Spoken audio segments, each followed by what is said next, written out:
හරි. දැන් අපි රජය සහ ව්‍යාපාර පාඩමේ ඊළඟ කොටසට යන්න හදන්නේ. උතල අපේ මාතෘකාව තමයි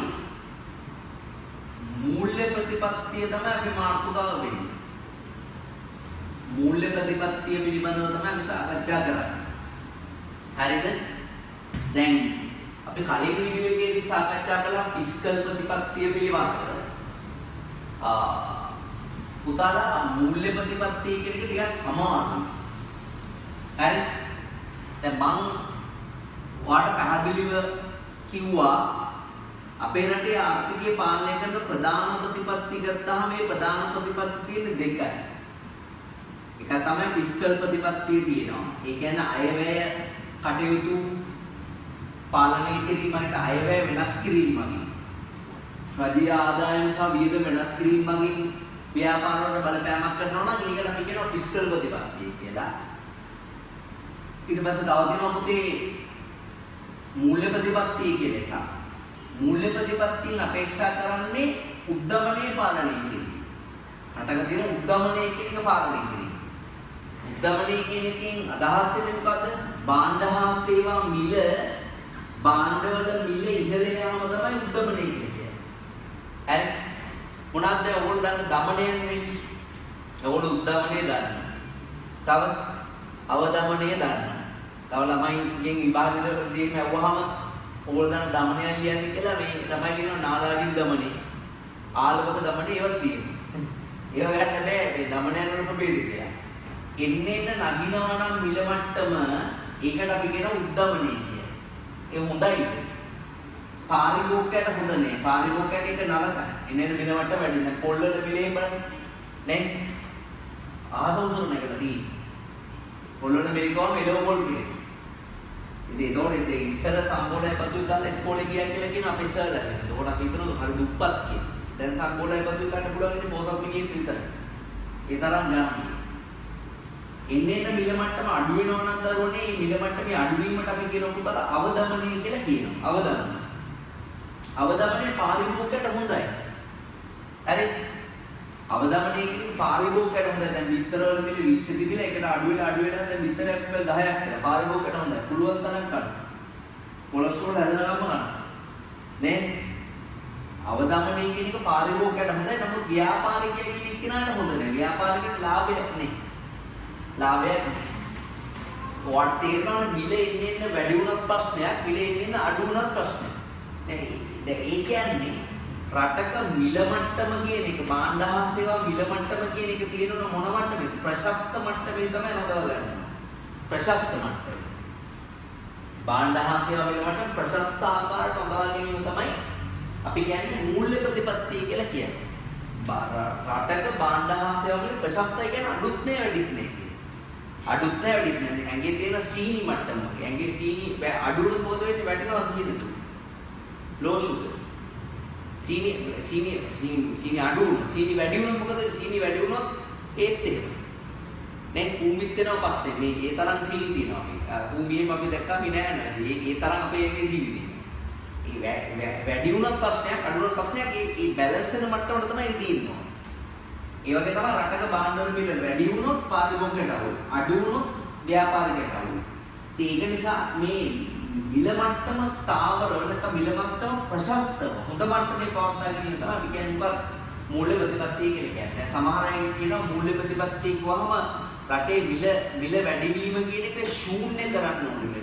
මිල වැඩිවීම ශූන්‍ය කරන්න. ඒක තමයි මූල්‍ය ප්‍රතිපත්තිය කියලා කියන්නේ සමහර අය උත්තර විදියට. නමුත් භාණ්ඩ හා සේවා මිල මට්ටම ටික වැඩි වෙනවා. භාණ්ඩවල මිල ටික වැඩි වෙනකොට තමයි හැමෝටම ඕනේ. භාණ්ඩවල මිල ටික වැඩි වෙනකොට ජීවන වියදම පොඩ වැඩි වෙනවා. ඒතර අපිට වැටුප් මට්ටම ටික අපේ වැඩි වෙනවා. ව්‍යාපාරිකයන්ට ලාභ ටික වැඩි වෙනවා. ඉතින් හැම පැත්තෙම හොඳයි. කියන්නේ මිල ප්‍රශස්තව වැඩි වෙන ආර්ථිකයක් කියලා කියන්නේ ගලා යන දීපක්. ඒක ලස්සනයි පිරිසුදුයි. හැබැයි දැන් එකතන මිල වැඩි වෙන්නේ නැහැ කියලා කියන්නේ වැටුප් මට්ටම් මිල මට්ටම් හැමදාම එකමද ලාභ මට්ටම් එකමද. ඒතකොට ඒක අර ඒ ව්‍යාපාර කරන්න හෝ රැකියාව කරන්න මිනිස්සු අභිපේර නැහැ. ඒ නිසා මේ මූල්‍ය ප්‍රතිපත්තියෙන් අදහස් කරන්නේ ආර්ථිකය තුළ ප්‍රශස්ත උද්දමනයක් පවත්වා ගැනීම. නැත්නම් කියන ප්‍රශස්ත මිල මට්ටමක් පවත්වා ගැනීම. ඒකට අපි කියනවා දරුවනේ ඒකට කියන වචනයක් තියෙනවා. ඒකට කියන්නේ මිල ස්ථායීකරණය කියලා කියන්නේ. ඒකට කියන්නේ මොකද්ද? මිල ස්ථායීකරණය කියලා කියන්නේ ප්‍රයිස් ස්ටැබිලිටි කියලා කියන්නේ මිල ස්ථායීතාවය. නැත්නම් මේකට පුතල අභ්‍යන්තර ස්ථායීතාවය කියන වචනේ පාවිච්චි කරනවා. අභ්‍යන්තර ස්ථායීතාවය නැත්නම් මිල ස්ථායීතාවය තමයි ඒකේ තේරුම. ඒකේ අර්ථය. දැන් අපි ඉස්සලම දැන් කල්පනා කරලා බලමු. අපි බලමු කොහොමද මේ උද්දමනයක් කියන එකක් ඇති වෙන්නේ කියන්නේ. උද්දමනය කියන්නේ භාණ්ඩ වල මිල වැඩි වීම නේද? උද්දමනය කියලා කියන්නේ භාණ්ඩ වල මිල වැඩි වීම. අපි බලමු කොහොමද උද්දමනය කියන එක ඇති වෙන්නේ කියන්නේ. රටක උද්දමනය හෝ අවදමනය කියන එකට බලපෑම් වෙලකට සාධකය තමයි මුදල් සැපයීම කියන සාධකය. මුදල් සැපයීම. හරි.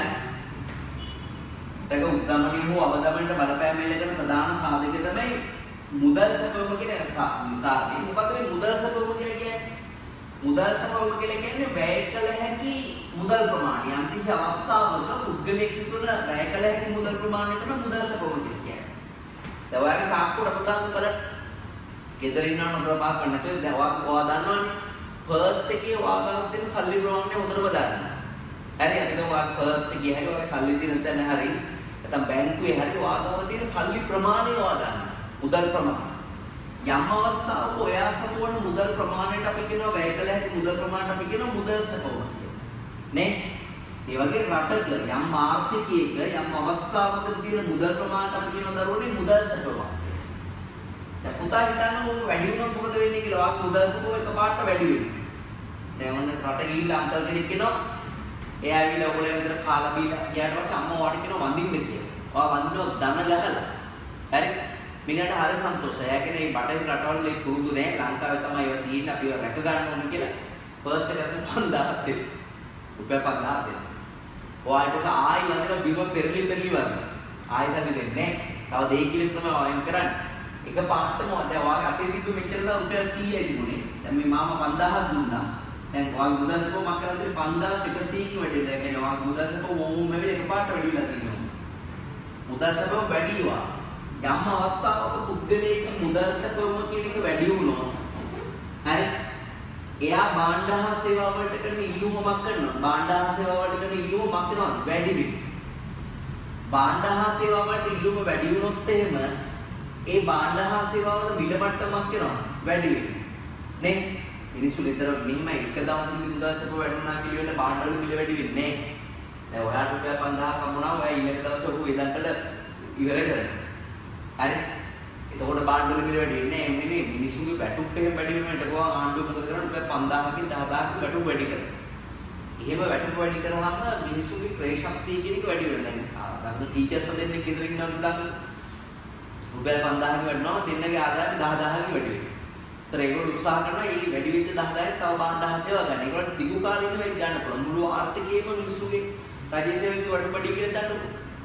ඒතර ඒගොල්ලෝ උත්සාහ කරනවා භාණ්ඩ හා සේවා වල දෙන්න. දිගු කාලීනව ඉල්ලුම වැඩි වුණාම භාණ්ඩවල මිලමත් කරනවා වැඩි වෙනවා. මේ මිල වැඩි වීමට අපි කියන්නේ මොන දමනය කියලාද? මිල වැඩි වීමට අපි කියන්නේ දරුවනේ උද්දමනය කියලා කියන්නේ. ඒක හොඳද? හොඳ නෑ. කාට හොඳ නැද්ද? උද්දමනය කියන එක අනිවාර්යෙන් පාරිභෝගිකයක් කෙනෙක් කියලාට හොඳ නෑ. හරි උද්දමනය කියන්නේ නිකන් මේ කකුලේ ගලක් කියලා මීටර් 100ක් දුවනවා වගේ වැඩක්. ඒ කියන්නේ ආර්ථිකෙ ඉස්සරහට ගමන් කරන්න බෑ. මිනිස්සු වියදම් මිනිස්සුන්ට සල්ලි ඇති වෙනවා. ජීවන තත්ත්වය පහළ යනවා මිනිස්සු. හරි පොල් වෙච්චර ගණන් එක හොදි වලට වැඩි පොල් දාන්නේ ටිකයි දාන්න. පුළුවන් නම් මිරිසට ඔයලා කරනවා මිසක් කිරට ඔයලා කන මිරිස පුදු වෙන්නේ නැහැ.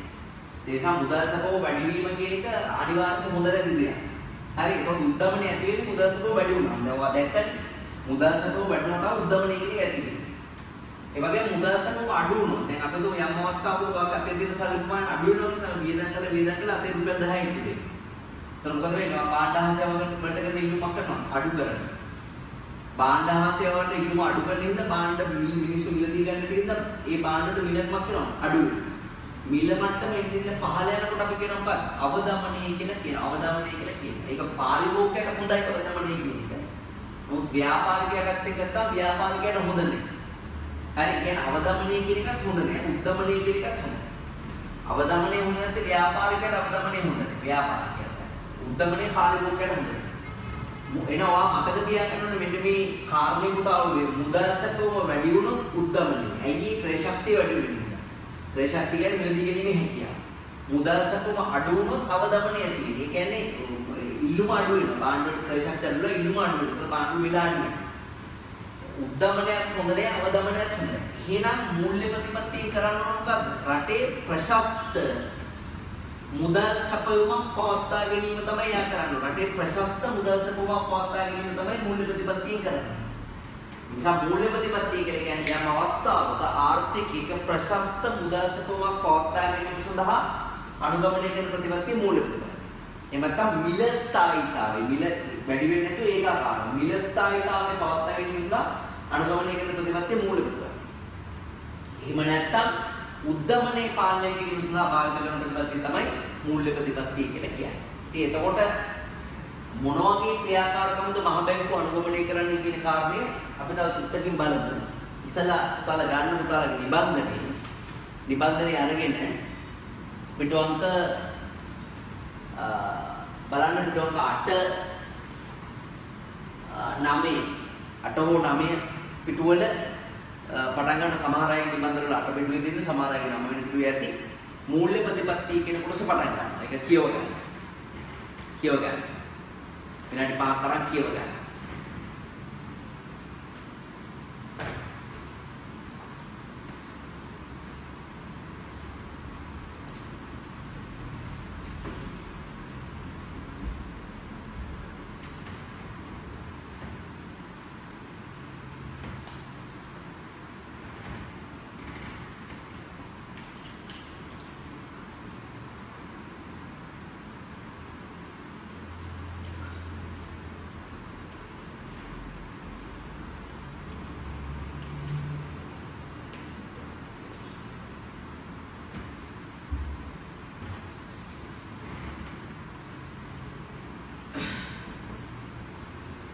right. ඒකේ බලන්න වැදගත් දේවල් highlight කරගමු.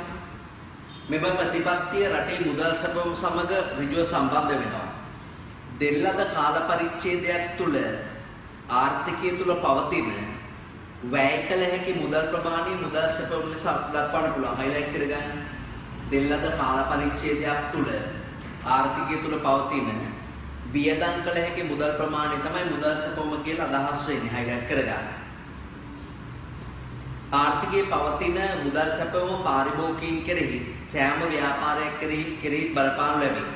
එබැවින් රටේ මුදල් සැපයුම ප්‍රශස්ත ආකාරයට පවත්වා ගැනීම රජයේ වගකීම වේ. රජයේ මුදල් සැපයුම පාලනය කිරීම සඳහා යොදා ගන්නා ප්‍රධාන උපකරණය වන්නේ පොලි අනුපාතය. ඉදිරිගාගන්නේ මුදල් සැපයුම පාලනය කිරීමට යොදා ගන්න ප්‍රධාන උපකරණය පොලි අනුපාතය. පොලි අනුපාතය අඩු වැඩි කිරීමෙන් ආර්ථිකයේ පවත්නා මුදල් සැපයුම වෙනස් කිරීමට උත්සාහ දැරීම මූල්‍ය ප්‍රතිපත්තිය. highlight කරගන්න. පොලි අනුපාතය අඩු වැඩි කිරීමෙන් ආර්ථිකයේ පවතින මුදල් සැපයුම වෙනස් කිරීමට දරන උත්සාහයට අපි කියනවා මූල්‍ය ප්‍රතිපත්තිය කියලා. ශ්‍රී ලංකා මූල්‍ය ප්‍රතිපත්තිය ක්‍රියාත්මක කරන්න ශ්‍රී ලංකා මහා බැංකුව විසින් highlight කරගන්න.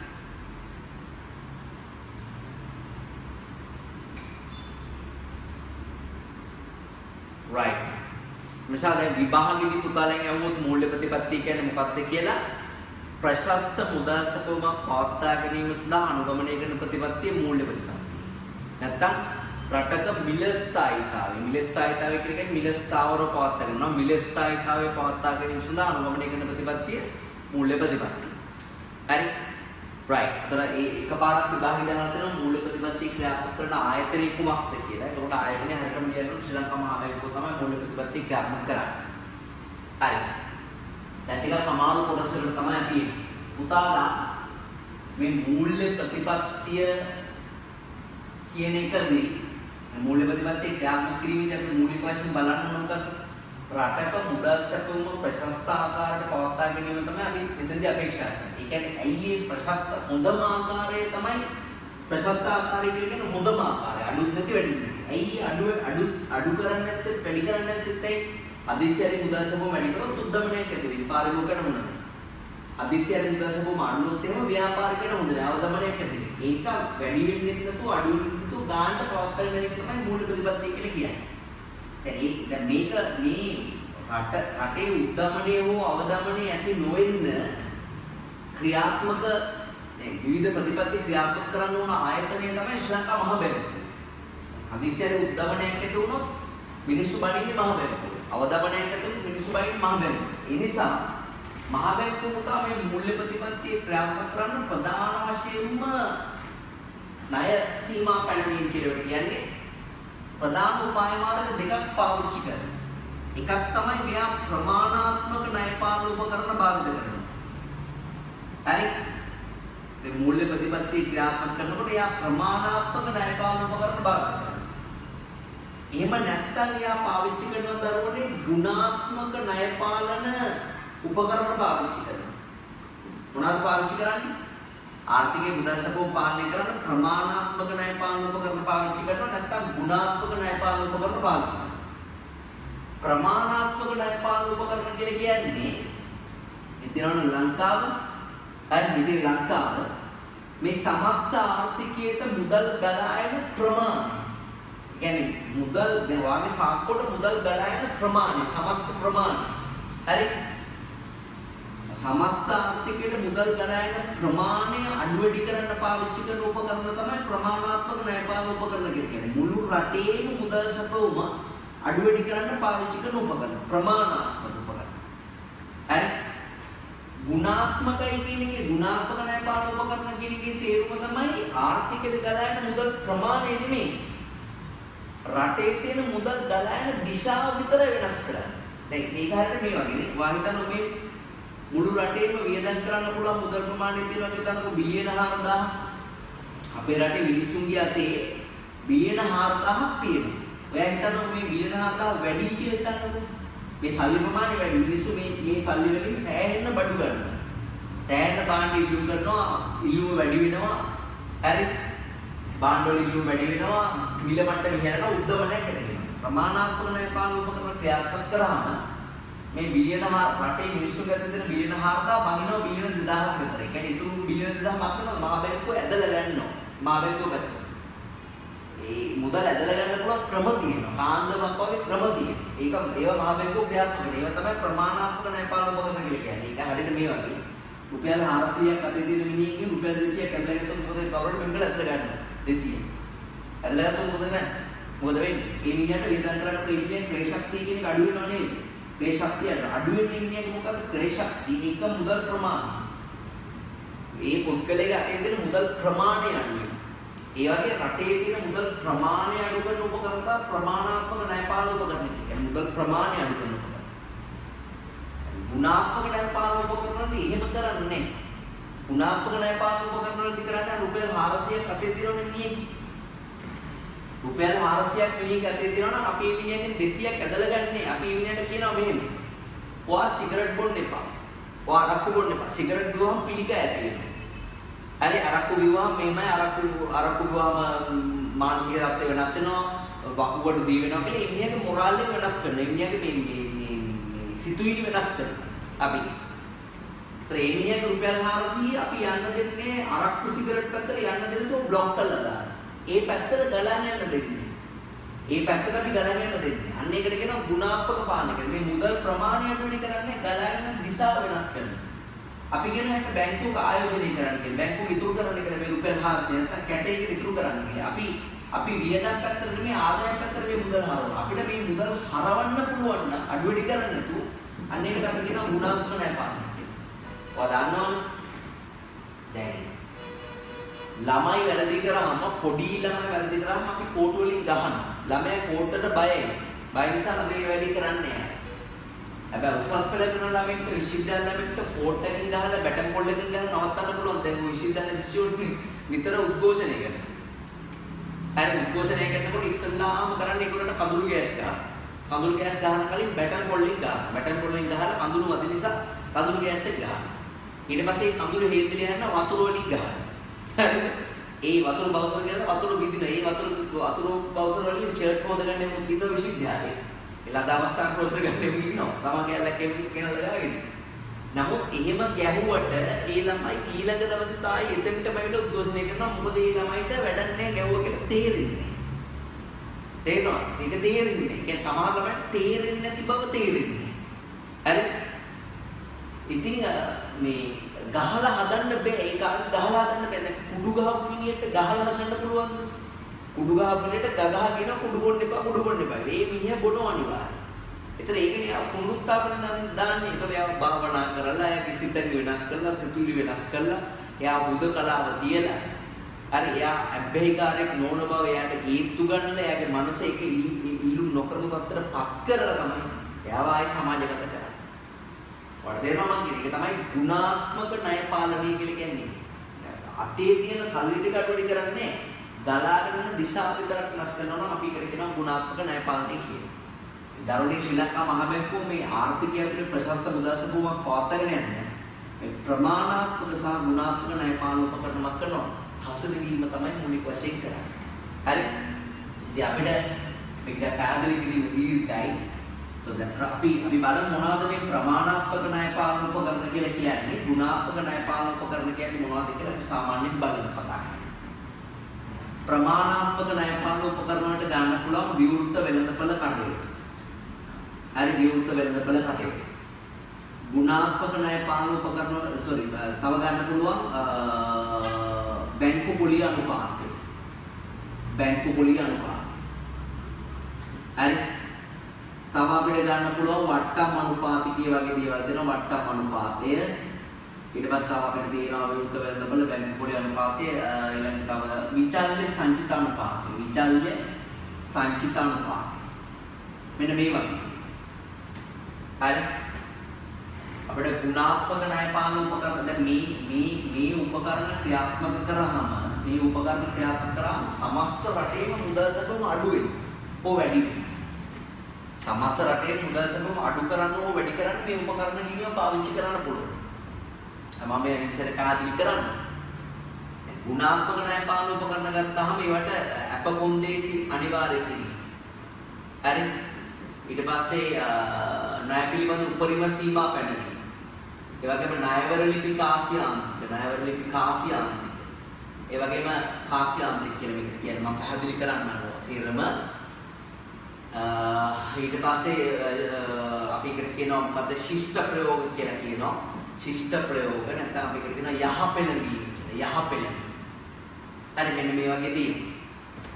මේ තමයි උද්දමනය කියන එක පාලනය කරන්නේ නැත්නම් ප්‍රශස්ත මුදල් සපුවක් පවත්වාගෙන යන්නේ නැත්නම් මූල්‍ය ප්‍රතිපත්තිය ක්‍රියාත්මක කරන ශ්‍රී ලංකා මහ බැංකුව පාවිච්චි කරන ප්‍රධාන ණය සීමා පැනවීම දෙක නැත්නම් ප්‍රධාන ණය පාලන උපකරණ මේ ණය පාලනය හෝ ණය සීමාව කියන්නේ දෙකම එකයි. උපකරණ ඉස්සෙල්ලා දැන් පුතාට මේ උපකරණ වල හැසිරීම පිළිබඳව උගන්වන්න කලින් මේ උපකරණ මොනවද කියලා උගන්වන්න වෙනවා. ඒ නිසා අපි ප්‍රශ්නයක් තියෙනවා ප්‍රශ්න ලියලා සාකච්ඡා කරමු මේ උපකරණ කොහොමද හසුරවන්නේ කියලා. හරි. ඔයාලා ටියුට් එක ගන්න.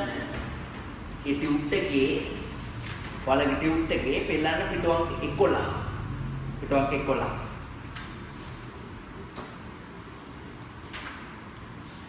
පිටුවක් 11.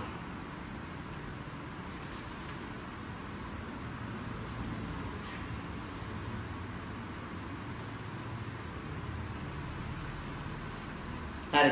ඒ පිටුවක් 11 පුතාලගේ ටියුට් එකේ තියෙන ප්‍රමාණාත්මක හා ගුණාත්මක ණය පාලනය යනු කුමක්ද කියලා ප්‍රශ්නයක් තියෙනවා නේද? පිටුවක් 11 ප්‍රමාණාත්මක හා ගුණාත්මක ණය පාලනය කියලා ප්‍රශ්නයක් තියෙනවා නේද? සමහර අයගේ ටියුට් එකේ ඒක ඇත්තේ 11 වෙනි පිටුවේ යටම ණය සීමා පැනවීම යන කුමක්ද? එහි ප්‍රභේද මොනවද කියලා අහන්නේ. හරිද? මේ ප්‍රශ්න දෙකම එකයි. අර පිටුවක් 11 සමහර අයගේ තියෙනවා ප්‍රමාණාත්මක හා ගුණාත්මක ණය පාලනය යන කුමක්ද කියලා උඩම සමහර අයගේ ටියුට් එකේ යටමැදි ණය සීමා පැනවීම යන කුමක්ද? එහි ප්‍රභේද මොනවද කියලා දෙකම එකයි. හරි ඒකට උත්තරයක් ලියන්න මේ ප්‍රමාණාත්මක හා ගුණාත්මක ණය පාලනය යන කුමක්ද කියන එක උත්තර ලියන්න. මෙහෙම ලියන්න. ආර්ථිකයේ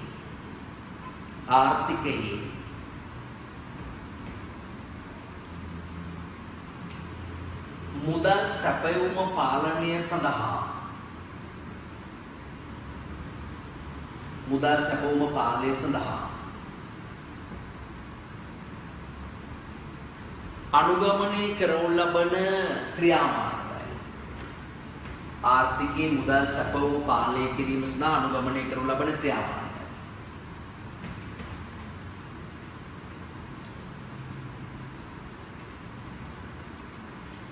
ක්‍රියාමාර්ග. ඒ සඳහා ප්‍රමාණාත්මක සහ ගුණාත්මක ණයපාලන උපකරණ භාවිත කරයි.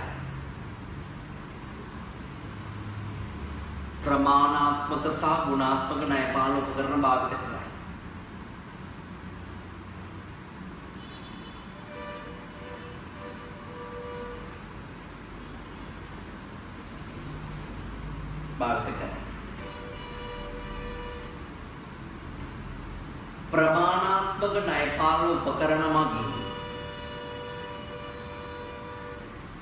ප්‍රමාණාත්මක ණයපාලන උපකරණ මගින්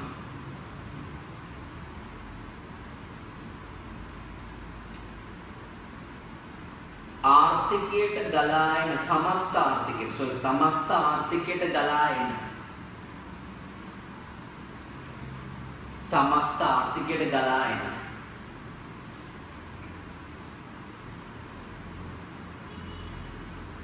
මුදල් ප්‍රමාණය අඩු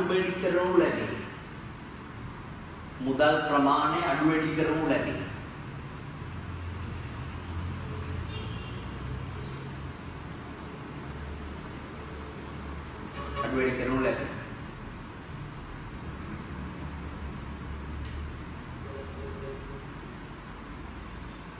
උදාහරණ ලියන්න. විවෘත වෙළඳපළ කටයුතු කමාදතා ලියන්න. විවෘත වෙළඳපළ කටයුතු කමා බැංකු පොලි අනුපාතය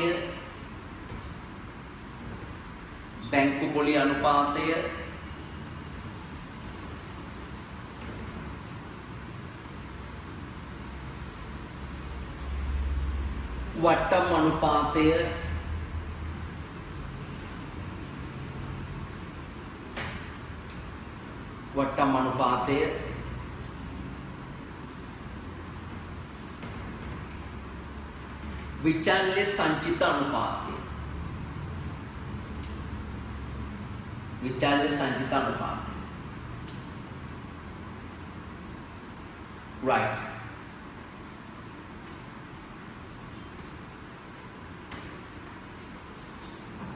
හරි. ඊට පස්සේ ඕම තියන්න. ඊට පස්සේ මේ පුතාලගේ මේ 11 වෙනි පිටුවේ අපි කතා කරලා ප්‍රමාණාත්මක හා ගුණාත්මක ණයපාලනය යන කුමක්ද කියන ප්‍රශ්න උත්තරය. ඊට පස්සේ ඊළඟ එකේ තියෙනවා නේද ප්‍රමාණාත්මක ණයපාලන උපකරණ හා ගුණාත්මක ණයපාලන උපකරණ හතර බැගින් නම් කරන්න කියලා ප්‍රශ්නයක්. ඒ 11 පිටුවේ. හරි. මේ ටියුට් එකේ පොඩි වෙනසක් තියෙනවා මේ. ටියුට් දෙකක් වැරදිලා ගිහිල්ලා තියෙනවා ළමයි අතර. මේ පොඩි වෙනසයි දෙන්න හදා ගන්න පුළුවන්. ප්‍රමාණාත්මක ණයපාලන උපකරණ හා ගුණාත්මක ණයපාලන උපකරණ හතර බැගින් නම් කරන්න කියන ඉන්නේ ප්‍රශ්නේ කපන්න. රූල් ටික තියන්න. ඒ ප්‍රශ්න විතරක් කපන්න. මොකද මේ ප්‍රශ්නට උත්තර ලියා ගන්න පුළුවන්. දැන් අපි ලිව්වනේ. දැන් අපෙන් අහන්නේ ප්‍රමාණාත්මක ණයපාලන උපකරණය සහ ගුණාත්මක ණයපාලනය යන කුමක්ද? ඊළඟ කියන්නේ එකට දාලා උපකරණ මොනවද කියලානේ. දැන් අපි මේකේ පළවෙනි ඡේදෙ ලිව්වනේ ප්‍රමාණාත්මක ණයපාලනය කියන්නේ මොකක්ද? ඒකේ උපකරණ ටිකක් ලිව්වනේ. ඒකට අපිට මේ ප්‍රශ්න අවශ්‍ය වෙන්නේ නැහැ. මේ ප්‍රශ්නේ විතරක් කපන්න. කපලා දිගටම උත්තරේ කන්ටිනියු කරන්න මේ රූල් ටිකට. දැන් ඡේදේ කඩලා ලියන්න. තව සමහර අයගේ නිබන්ධනේ 11 වෙනි පිටුවේ අහලා තියෙන්නේ ණය සීමා පැනවීම යන කුමක්ද? ඒ ප්‍රභේද මොනවද කියලා. ණය සීමා පැනවීම යන කුමක්ද? ඒ ප්‍රභේද මොනවද කියලා අහන්නේ. එතකොට ඒගොල්ලන්ගේ පුත් කපන්න දෙයක් නැහැ. ඒක දිගටම මම කියන දේ ලියාගෙන යන්නයි තියෙන්නේ. අර මේ නිබන්ධනේ වෙනස වෙලා තියෙන කට්ටිය විතරක් ඒ ප්‍රශ්න එක ප්‍රශ්නේ දෙකකට වැදලා.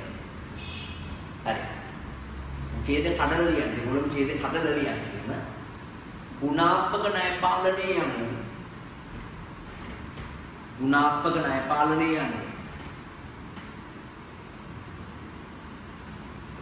ණයපාලනයේ යනු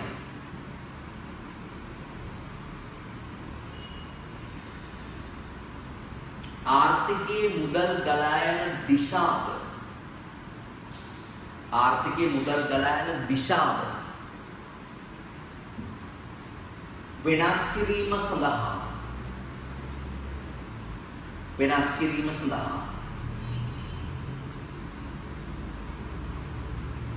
වෙනස් කිරීම සඳහා භාවිත කරන උපකරණයි.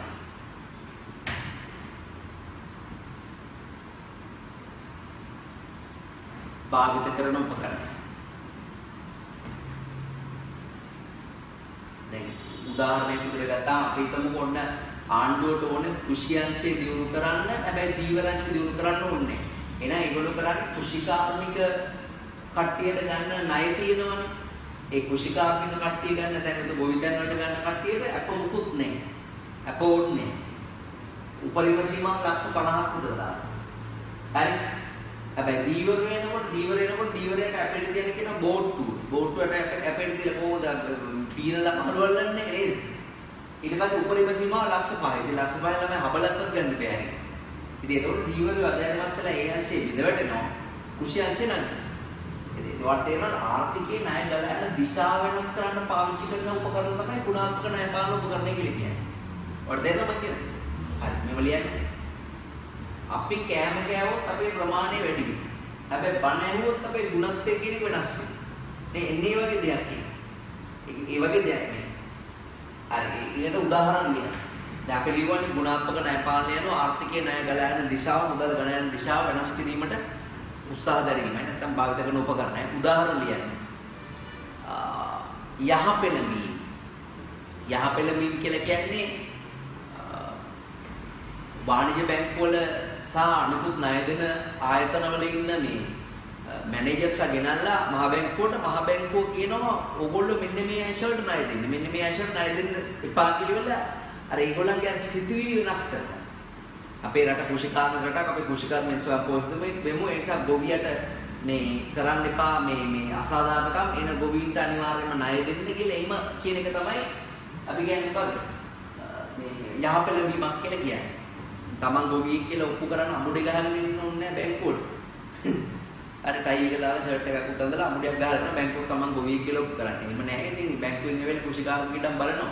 බැලුවම තමන් ගොවියෙක්ද නැද්ද කියලා ඔප්පු කරගන්න පුළුවන්. හරි? යහපෙළඹීම් උදාහරණ යහපෙළඹීම්. ඊට පස්සේ තව යහපෙළඹීම් වලටම හරස් ඉලක්ක ගහලා ලියනකොට ඒ ශිෂ්ට ප්‍රයෝග කියලා ඔය දෙකම එනවා. එක්කෝ යහපෙළඹීම් මෙතන ශිෂ්ට ප්‍රයෝග. ඊට පස්සේ අප කොන්දේසි නියම කිරීම. අප කොන්දේසි නියම කිරීම. ණය පිළිබඳ උපරිම සීමා පැනවීම. කමාරුදා ලියන්න නැත්නම් පල්ලෙහාට ලියන්න. ණය පිළිබඳ උපරිම සීමා පැනවීම. ණයවර ලිපි කාසියාන්තික නියම කිරීම. ණයවර ලිපි කාසියාන්තික නියම කිරීම. මම ඔය කියලා දෙන්නම් මොකටද නිසා. ණයවර ලිපි කාසියාන්තික නියම කිරීම.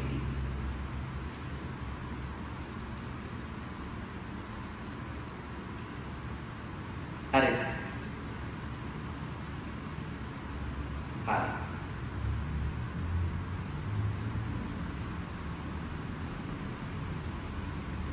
හරි ඊට පස්සේ ඒකම තව ප්‍රශ්නයක් තියෙනව නේද පුතේ? ඒකෙම උඩ ප්‍රශ්න බලන්න. ඒකටම උඩ තියෙන ප්‍රශ්න සමහර අයගේ 10 වෙනි පිටුවේ සමහර අයගේ 11 වෙනි පිටුවේ උඩම තියෙන ප්‍රශ්න. පහත පද පැහැදිලි කරන්න කියලා ප්‍රශ්නයක් තියෙන. පහත පද පැහැදිලි කරන්න කියලා 11 වෙනි පිටුවේ. හරි 10 වෙනි පිටුවේ ඇහැ තියෙන පහත පද පැහැදිලි කරන්න කියලා ප්‍රශ්නයක් දැක්කද එතන? ව්‍යවස්ථාපිත සංචිතානුපාතයේ විවට වෙළඳපළ කටයුතු වට්ටම් අනුපාතය. සමහර අයගේ ටියුට් එකේ තියෙන දෙකයි ව්‍යවස්ථාපිත සංචිතානුපාතයේ විවට වෙළඳපළ කටයුතු විතරයි. ඒකට තව එකක් දාගන්න වට්ටම් අනුපාතය කියලා. වට්ටම් අනුපාතය කියලා තියෙන අය තියෙනවා. වට්ටම් අනුපාතය. හරි. දැන් මම මේවා එක එක පැහැදිලි කරන්නම් ටික ටික. හරි. හරි ඉස්සලා අපි මම පුතාලට පැහැදිලි කරන්නම් මේ ප්‍රමාණාත්මක ණය පාලන උපකරණ කීපයක් තියෙන. ඒ ප්‍රමාණාත්මක ණය පාලන උපකරණ පිළිබඳව අපි පැහැදිලි කරමු. හරි. ඊට පස්සේ පුළුවන් අපිට ওই ප්‍රශ්නට උත්තරයක් ලියන්න. ඒ ප්‍රශ්නට දාලා තමයි අපි මේ පැහැදිලි කරන්නේ. හරි. ඉස්සලා දරුවනේ මම ඔයාලට කියලා දෙන්නම් විවෘත වෙළඳපොළ කටයුත්තක් කියලා කියන්නේ මොන වගේ දෙයක්ද කියලා. හරි. දැන් මේ මූල්‍ය ප්‍රතිපත්තිය ක්‍රියාත්මක කරන ප්‍රධාන ආයතනය වෙන්නේ මොකක්ද? මේ මූල්‍ය ප්‍රතිපත්තිය ක්‍රියාත්මක කරන ප්‍රධාන ආයතනය වෙන්නේ ශ්‍රී ලංකා මහ බැංකුව. ශ්‍රී ලංකා මහ බැංකුව තමයි ප්‍රධානම ආයතනය වෙන්නේ ශ්‍රී ලංකා මහ බැංකුව. කියන්නේ මෙයා තමයි රටේ මුදල් සැපවුම කියන එක පාලනය කරන්න ඕන. හරි? මුදල් සැපවුම කියන එක පාලනය කරන්න ඕන මෙයා. එහෙමනම් ඒ සඳහා පාවිච්චි කරන ප්‍රමාණාත්මක උපකරණ තමයි මොනවාද ප්‍රමාණාත්මක උපකරණ? එකක් විවෘත වෙළඳපළ කටයුතු. විවෘත වෙළඳපළ කටයුතු. අනිත් එක බැංකු පොලිය අනුපාතය. බැංකු පොලිය අනුපාතය. හරි. අනිත් එක තමයි විවෘත වෙළඳපළ කටයුතු බැංකු පොලිය අනුපාතය. අනිත් එක තමයි විචල්්‍ය සංචිත අනුපාතය. ප්‍රධානම එක විචල්්‍ය සංචිත අනුපාතය. මෙන්න මේවා තමයි අපි කියන්නේ මේවට කියනවා ප්‍රමාණාත්මක ණය පාලන උපකරණ කියලා. ප්‍රමාණාත්මක ණය පාලන උපකරණ. ඇයි මේවට ප්‍රමාණාත්මක ණය පාලන උපකරණ කියලා කියන්නේ? මේවෙන් පුළුවන් ආර්ථිකයට ගලන මුදල් ප්‍රමාණය අඩු වැඩි කරන්න. මුදල් ප්‍රමාණය අඩු වැඩි කරන්න. හරි. විවෘත වෙළඳපළ කටයුත්තක් කියලා කියන්නේ මේ වගේ දෙයක්. සමහර වෙලාවට ආණ්ඩුවට සල්ලි නැති වෙනවා. රජයට සල්ලි නැති වෙනවා. රජයට සල්ලි නැති වුණාම රජය ඒක කියන්නේ කාටද? රජයේ බැංකුවට. ආණ්ඩුවට සල්ලි නැති වුණාම ශ්‍රී ලංකා මහ බැංකුවට තමයි ආණ්ඩුව කියන්නේ සල්ලි හොයලා දෙන්නේ. සල්ලි අච්චු ගහන්නේ කවුද? සල්ලි අච්චු ගහන්නේ ශ්‍රී ලංකා මහ බැංකුව. දැන් එතකොට සල්ලි අච්චු ගහන්නේ ශ්‍රී ලංකා මහ බැංකුව නම් ඒ අච්චු ගහපු සල්ලි කොහෙද තියෙන්නේ? මහ බැංකුව ගාව තියෙන්නේ නෑ. එයා මේව ආර්ථිකයට එක්කව කරලා තියෙන්නේ. ඒවා තියෙන්නේ ජනතාවගේ. හරි මිනිස්සු පුද්ගලික ජනතාවතේ තමයි මේ සල්ලි ටික තියෙන්නේ. ජනතාවගේ අතේ තියෙන සල්ලි ටික ශ්‍රී ලංකා මහ බැංකුව ගැනීම තමයි විවෘත වෙළඳපළේදී කරන්නේ. හරි ආණ්ඩුවට ණය වුණාම ශ්‍රී ලංකා මහ බැංකුව කරන්නේ ජනතාවගෙන් සල්ලි ඉල්ලලා ආණ්ඩුවට දෙනවා. ජනතාව ගාන සල්ලි තියෙන්නේ. හරි ජනතාවගෙන් ඉල්ලලා ආණ්ඩුවට දෙනවා. ජනතාවගෙන් නිකන් ඉල්ලන්නේ ජනතාවට නිකුත් කරනවා රාජ්‍ය සුරුකුම් පත්‍ර. ඒවට කියන්නේ මොකද්ද? රාජ්‍ය සුරුකුම් පත්‍ර. උදාහරණයක් තමයි භාණ්ඩාගාර බිල් පත්‍ර. ඔයාලා අහලා අනිත් එක තමයි භාණ්ඩාගාර බැඳුම් කර වගේ දේවල්. ඒ වගේම රුපියල් සුරුකුම් පත්‍ර වගේ දේවල්. මේවේ ස්වභාවය තමයි මෙන්න මේ වගේ දෙයක් තියෙන්නේ. අපිට භාණ්ඩාගාර බිල් පත්‍රයක් තුන මෙන්න මෙහෙම. භාණ්ඩාගාර බිල් පත්‍රය ඇතුළේ සරලව කියලා දෙන්නේ. භාණ්ඩාගාර බිල් පත්‍රය ඇතුළේ ලක්ෂ 10යි කියන්නේ. මේක නිකුත් කරනකොට මේකට දෙනවා ඩිස්කවුන්ට් එකක්. පොලියක් දෙනවා. ගන්න අවස්ථාවේදී මේ පොලිය හම්බ වෙනවා 10%. ලක්ෂ 10න් 10%ක් කියලා කියන්නේ කීයද පුතේ? ලක්ෂය. මේකේ කල්පිරීමේ කාලය දානවා මාස 3යි කියලා. අන්න ඔහෙමයි නිකුත් කරන්නේ. ඒ කියන්නේ ජනවාරි මාසේ මේක නිකුත් කරොත් ජනවාරි, පෙබරවාරි, මාර්තු මෙන්න මේ මාස තුන තමයි කල්පිරීමේ කාලය. මේක නිකුත් කරනවා කියන්නේ මෙහෙමයි. ශ්‍රී ලංකා මහ බැංකුව මේක විකුණනවා. විකුණාම මේක වෙන්දේසියදී ගන්නවා විවිධයි මේක වෙන්දේසියදී ගන්නවා. මේක වෙන්දේසිය යනවා කියලා කියන්නේ ඒ කියන්නේ ලක්ෂ 10 සුරුකුම් පත්‍රේ යාලා නිකුත් කරන්න කියද්ද 10% ඩිස්කවුන්ට් කරනවා.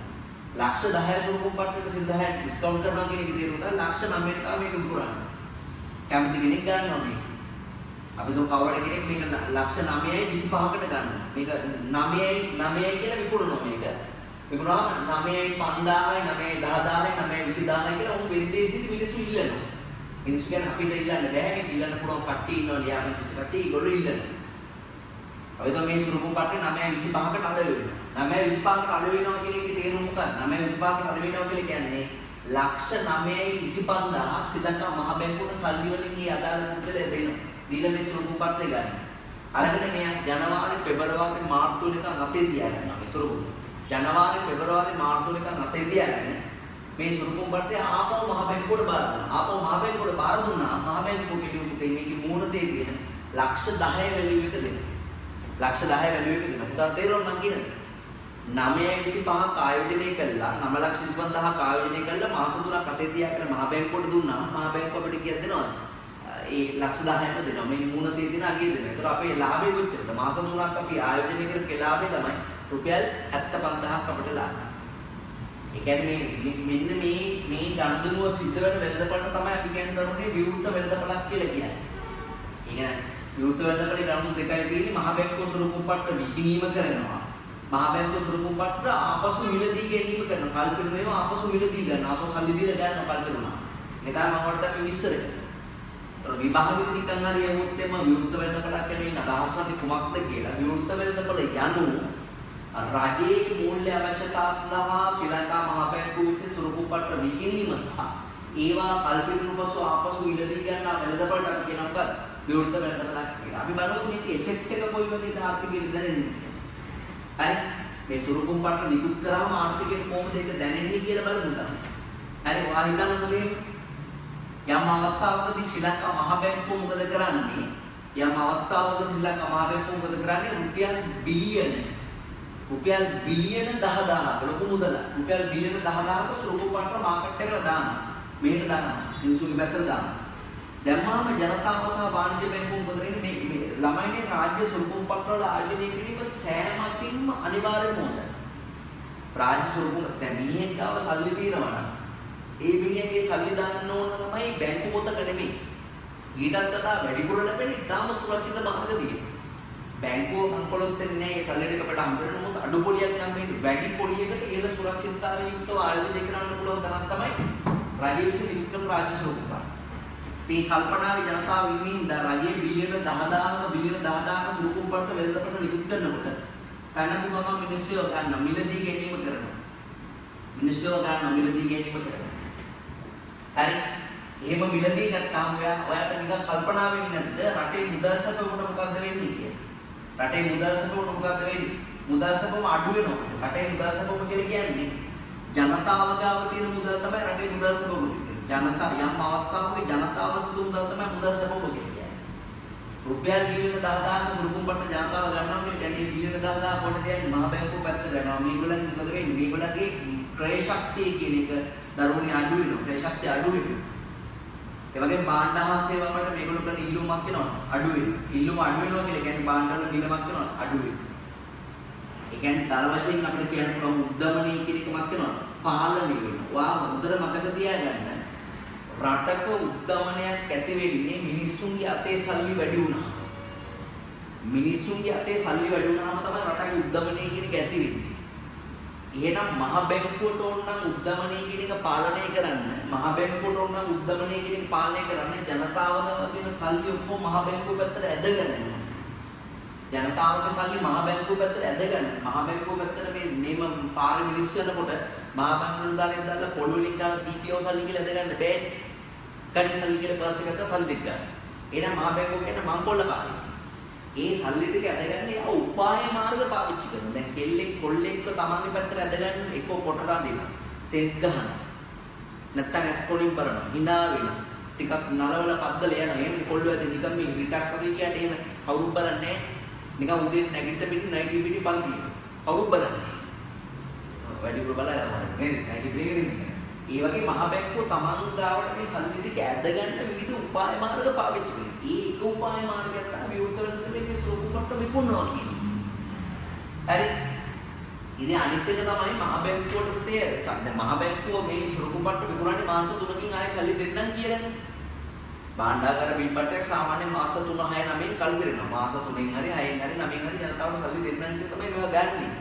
හැබැයි මහ බැංකුවට ඕනම වෙලාවක දැන් සල්ලි ටික මේක අද ගන්නවනේ මහ බැංකුව පැත්තට. අද ගත්තාම ජනතාවගේ ක්‍රය ශක්තිය අඩු වෙලා ඉල්ලුම අඩු වෙලා මිල මට්ටම අඩු වෙලා උද්දමනය කියන එක පාලනය වෙනවා. උද්දමනයේදී මිල නැගලා තියෙන්නේ. දැන් උද්දමනයේදී ඕම මෙහෙම නැගලා තියෙන්නේ. උඩරිමින් නැගලා තියෙන ආර්ථිකය. හරි ආර්ථික මිල මට්ටම මෙහෙම තියෙන නැගලා. මහ බැංකුව මේ වගේ ක්‍රියාමාර්ග ගත්තාම ජනතාවගේ ක්‍රය ශක්තිය අඩු වෙලා ඉල්ලුම අඩු වෙලා හරි ටික ඔන්න මිල පල්ලෙහා බහිනවා. මිල පල්ලෙහා බහිනවා. ඔන්න බහිනවා පල්ලෙහා. ඔන්න පල්ලෙහා දැස්සා.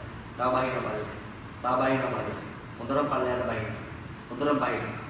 දැන් නියම ගානට බහැලා. ඔන්න දැන් බහැලා තියෙන්නේ. මෙන්න මේක තමයි ප්‍රශස්තිය කියන්නේ. ඕක තමයි ප්‍රශස්තිය කියන්නේ. දැන් ඔන්න උතරින් නතර වෙන්න එපා. දැන් නතර වෙන්න තු මේ බහිනවා කියන්නේ උපරිම බහැලා. මේ යනවා මේ බහැලා නෙමෙයි මේ යනවා මේ රින වෙලා තියෙන්නේ. දැන් අලිය උතර මඩුයි. මෙහෙම බහින රිතක් තියෙනවා. දැන් ඔන්න මාමෙකුට දෙනවා දැන් ඔන්න බහිනවා වෙඩි කිලිවල. මිල මට්ටමේ ඉන්න පල්ලෙහා යනවා වෙඩි කියලා. දැන් බිත්තරයක් කියන්නේ 425ට. බිත්තරයක් 425. පොල් ගෙඩියක් රුපියල. මිනිස්සු පොල් වවන්නේ කිලෝ විතර දාන්නේ කිලෝ හේ ඉන්න විතර 425 ටික පස්සට තියලාගෙනවත් තියෙනවා වැඩන්නේ. ඉතින් ඒ වගේ තමයි. තේරෙනවා මිල මේ අම්බාල අඩු වෙලා තියෙන්නේ. දැන් මහ බැංකුව මොකද කරන්නේ?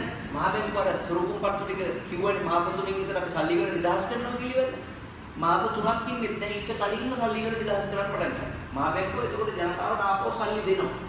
ඒගොල්ලෝ ගත්ත ගාන ඔයාලට මතකද කලින් කිව්ව උදාහරණ 9,25,000 ආයෝජනයකට උඹට ලක්ෂ 10ක් හම්බ වෙනවා කියලා කියන්නේ 75,000 වැඩිපුරකට හම්බ වෙනවනේ.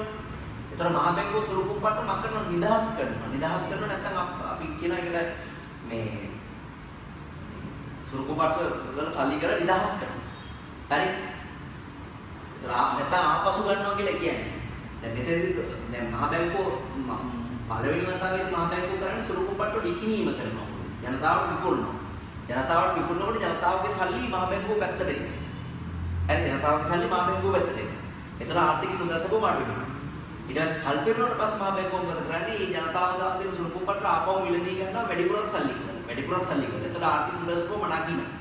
දැන් මෙහෙම දීප මේ මුදල්සපුවම ටික සුළු කුප්පට්ටු නිදහස් කරලා මහ බැංකුව සල්ලි ආයෙ කරනවා මෙන්න නගිනවා. ඔන්න නගිනවා. මේ නගිනවා. ඔන්න නගිනවා. දැන් මේ හරියට වගේ එකක් තිබ්බට අපුල නැහැ. මෙන්න මෙහෙ නගිනවා. මේ නගිනවා. මේ වැඩි මහ බැංකුව ආයෙ මුදල් කරන ආයෙ සුළු කුප්පට්ටු නිකුත් කරනවා. ඔන්න ආයෙ අඩු වෙනවා. ආයෙ අඩු වෙනවා. මේ අඩු වෙනවා. තව අඩු වෙනවා. දැන් හොඳ නැහැ කියලා දෙනවා. ආයෙ මහ බැංකුව මොකද කරන්නේ? සල්ලි දීලා ජනතාව සුළු කුප්පට්ටු ගන්නවා. ආයෙ නගිනවා. ඕම නැග බෑ තියෙනවා. ඕම තියෙනවා. මිල මට්ටම ඕම ෆ්ලක්චුවේට් වෙවි තියෙනවා. හැම සිකුරාදාම මහ බැංකුව සුළු කුප්පට්ටු නිකුත් කරනවා. හැම සිකුරාදාම තමයි.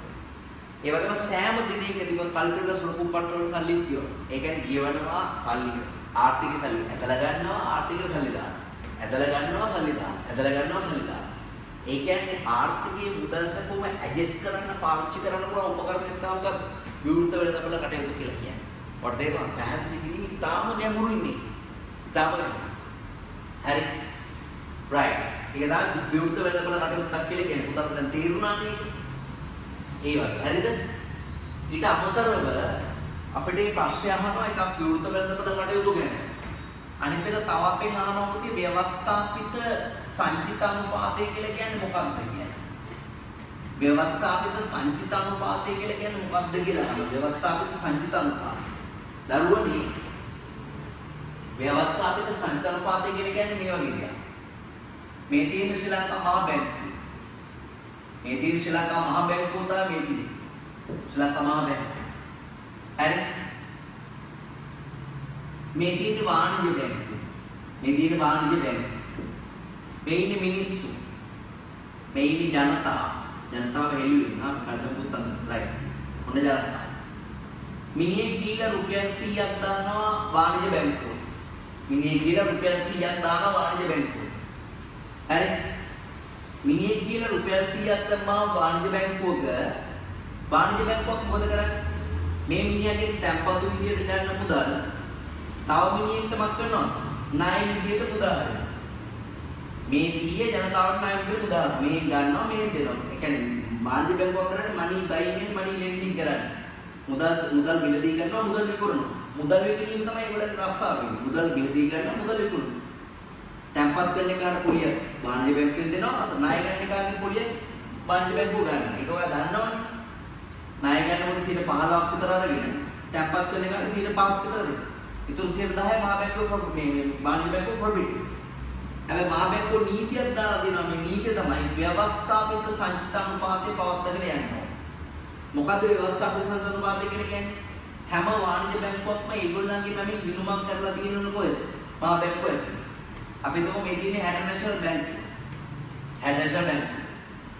මේ තියෙන ලංකා බැංකුව. මේ හැම ලංකාවේ වාණිජ්‍ය බැංකු 26ක් තියෙනවා. ඒ වාණිජ්‍ය බැංකු 26ම මහා බැංකුව ඇතුළේ ගිණුම් මැරලා තියෙනවා.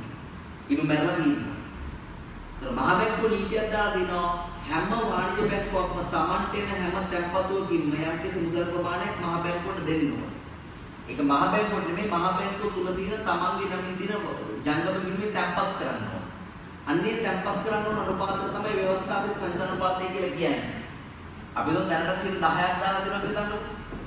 දැනට 10ක් දාලා දෙනවා නම් මේකේ තේරුම තමයි අපි දෝ X කියන මිනිස්සයා වාණිජ්‍ය බැංකුවක රුපියල් 100ක් දැම්මා කියලා දන්නකො වාණිජ්‍ය බැංකුව රුපියල් 100 හැඩනැෂනල් බැංකුව රුපියල් 100ක් දාන්න. දැම්මොත් එහෙම හැඩනැෂනල් බැංකුව මොකද කරන්නේ? ඒකෙන් 10ක් යවනවා මහා බැංකුවට. ඉතුරු 90 තමයි ජනතාවට ණය දෙන්නේ. ඉතුරු 90 තමයි ජනතාවට ණය දෙන්නේ.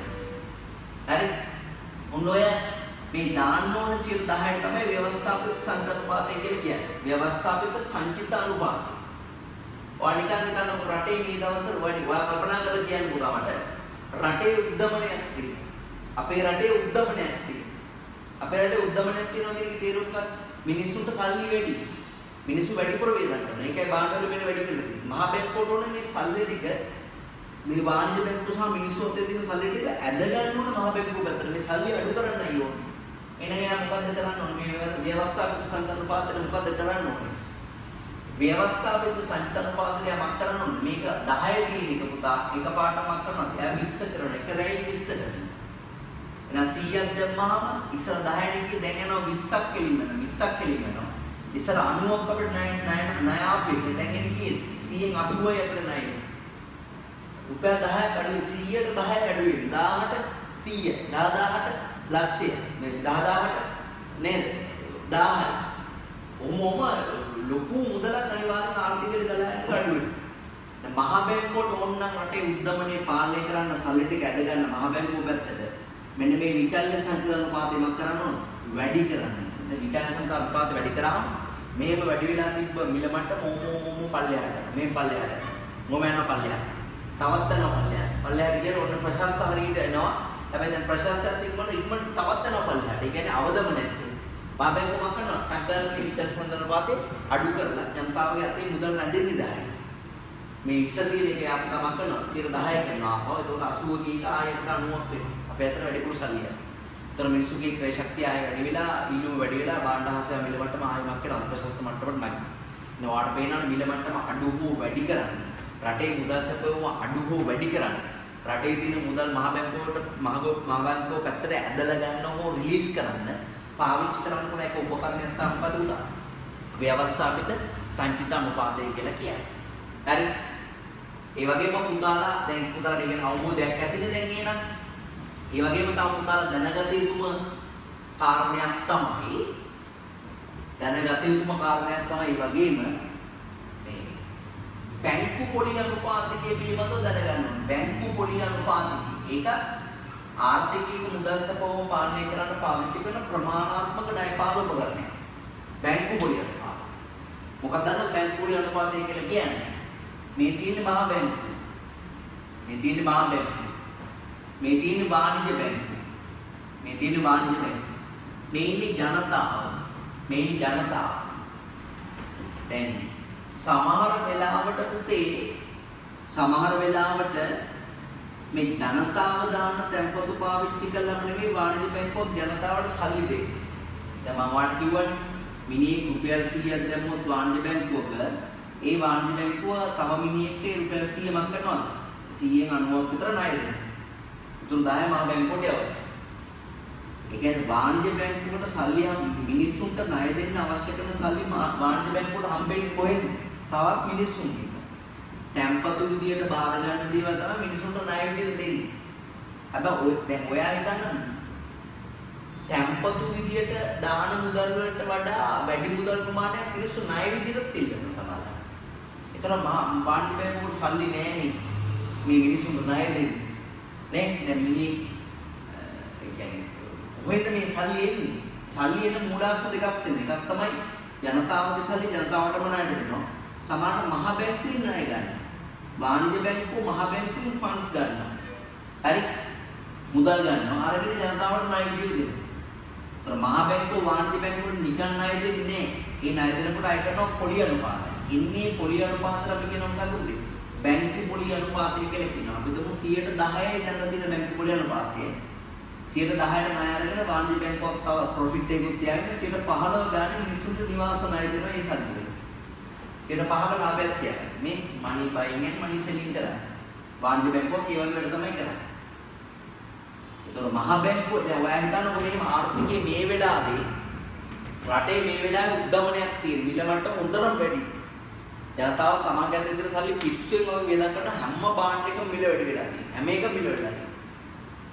මහ බැංකුවට ඕනේ ආර්ථිකය පාලනය කරන්න. මහ බැංකුවට ඕනේ ආර්ථිකය පාලනය කළා මේ උද්දමනය කියන පාලනය කරන්න.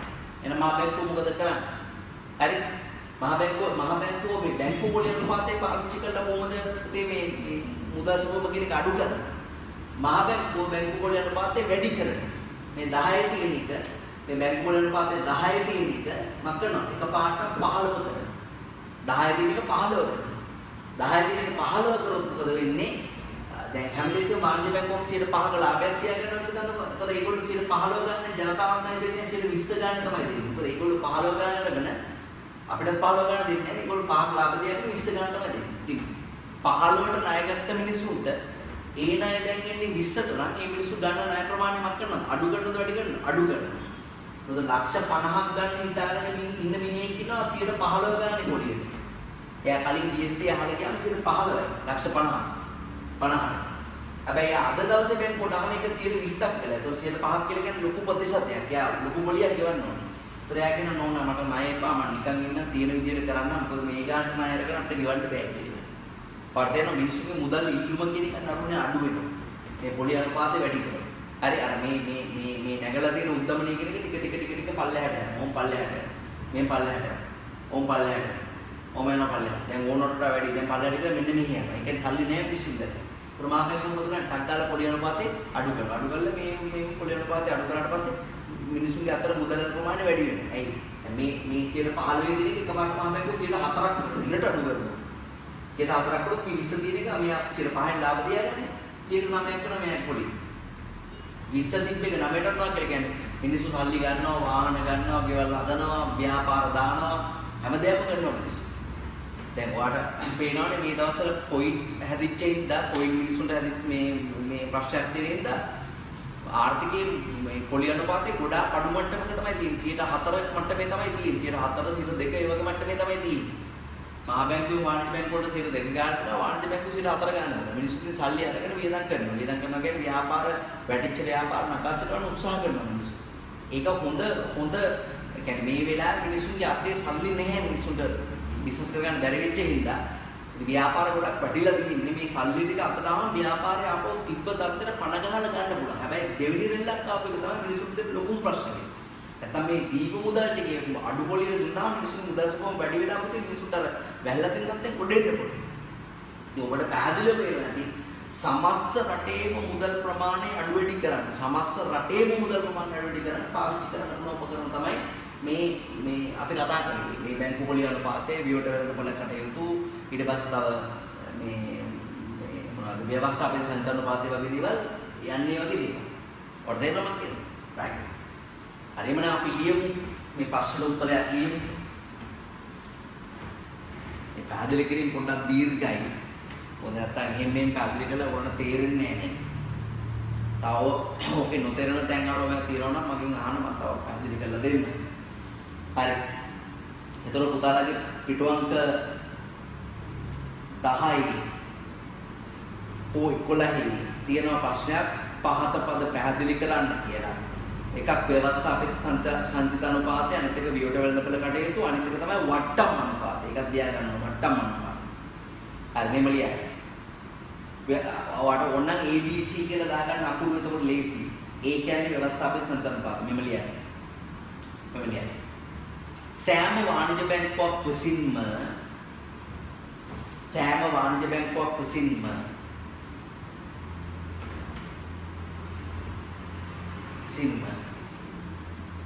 මහා බැංකුව තුල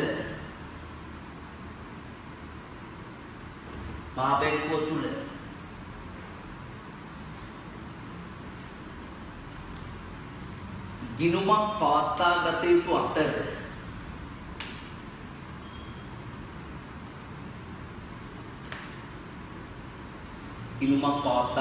අතර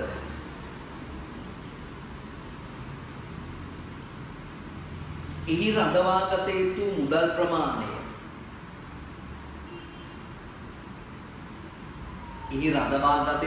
ප්‍රමාණය මින්න දහස් වේ.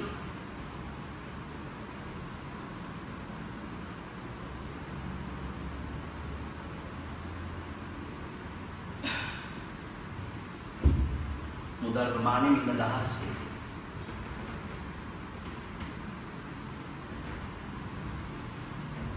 right. ඊට පස්සේ විවට වෙළඳපළ කටයුතු කියන එකට යමු. B. විවට වෙළඳපළ කටයුතු ලියන්නේ නේ.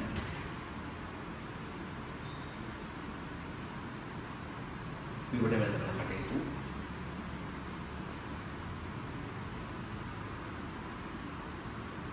රජයේ මූල්‍ය අවශ්‍යතා සඳහා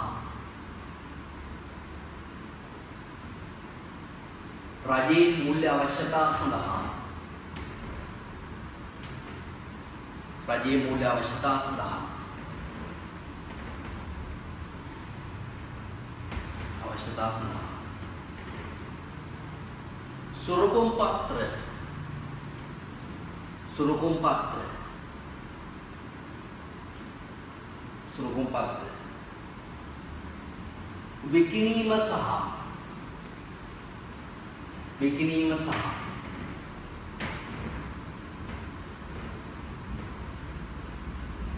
ඒවා කල්පිරුණු විට, ඒවා කල්පිරුණු විට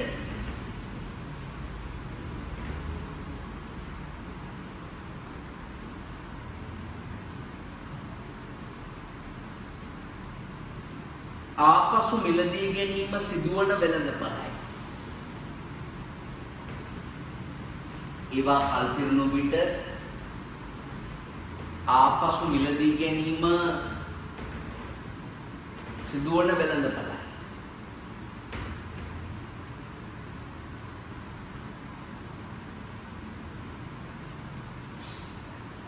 වෙළඳපළයි.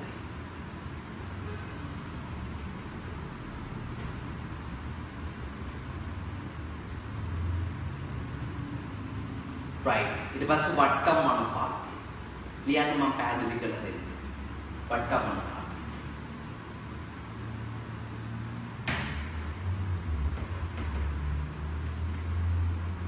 මහා බැංකුවෙන් මිලදී ගත්, මහා බැංකුවෙන් මිලදී ගත්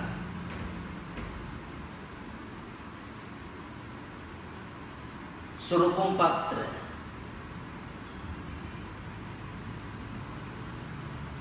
सुरकुम पात्र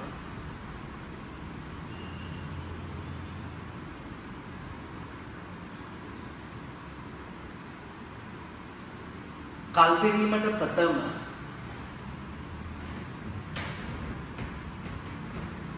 කල්පිරීමට ප්‍රථම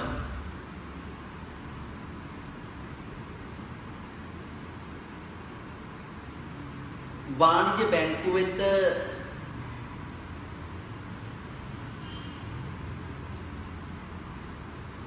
වාණිජ බැංකුව වෙත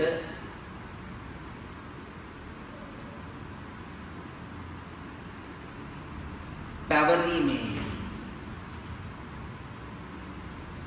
වාණිජ බැංකුව වෙත පැවරීමේදී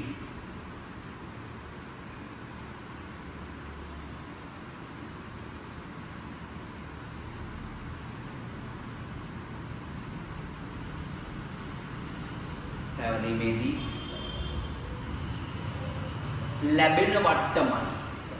පැවරීමේදී ලැබෙන වට්ටමයි.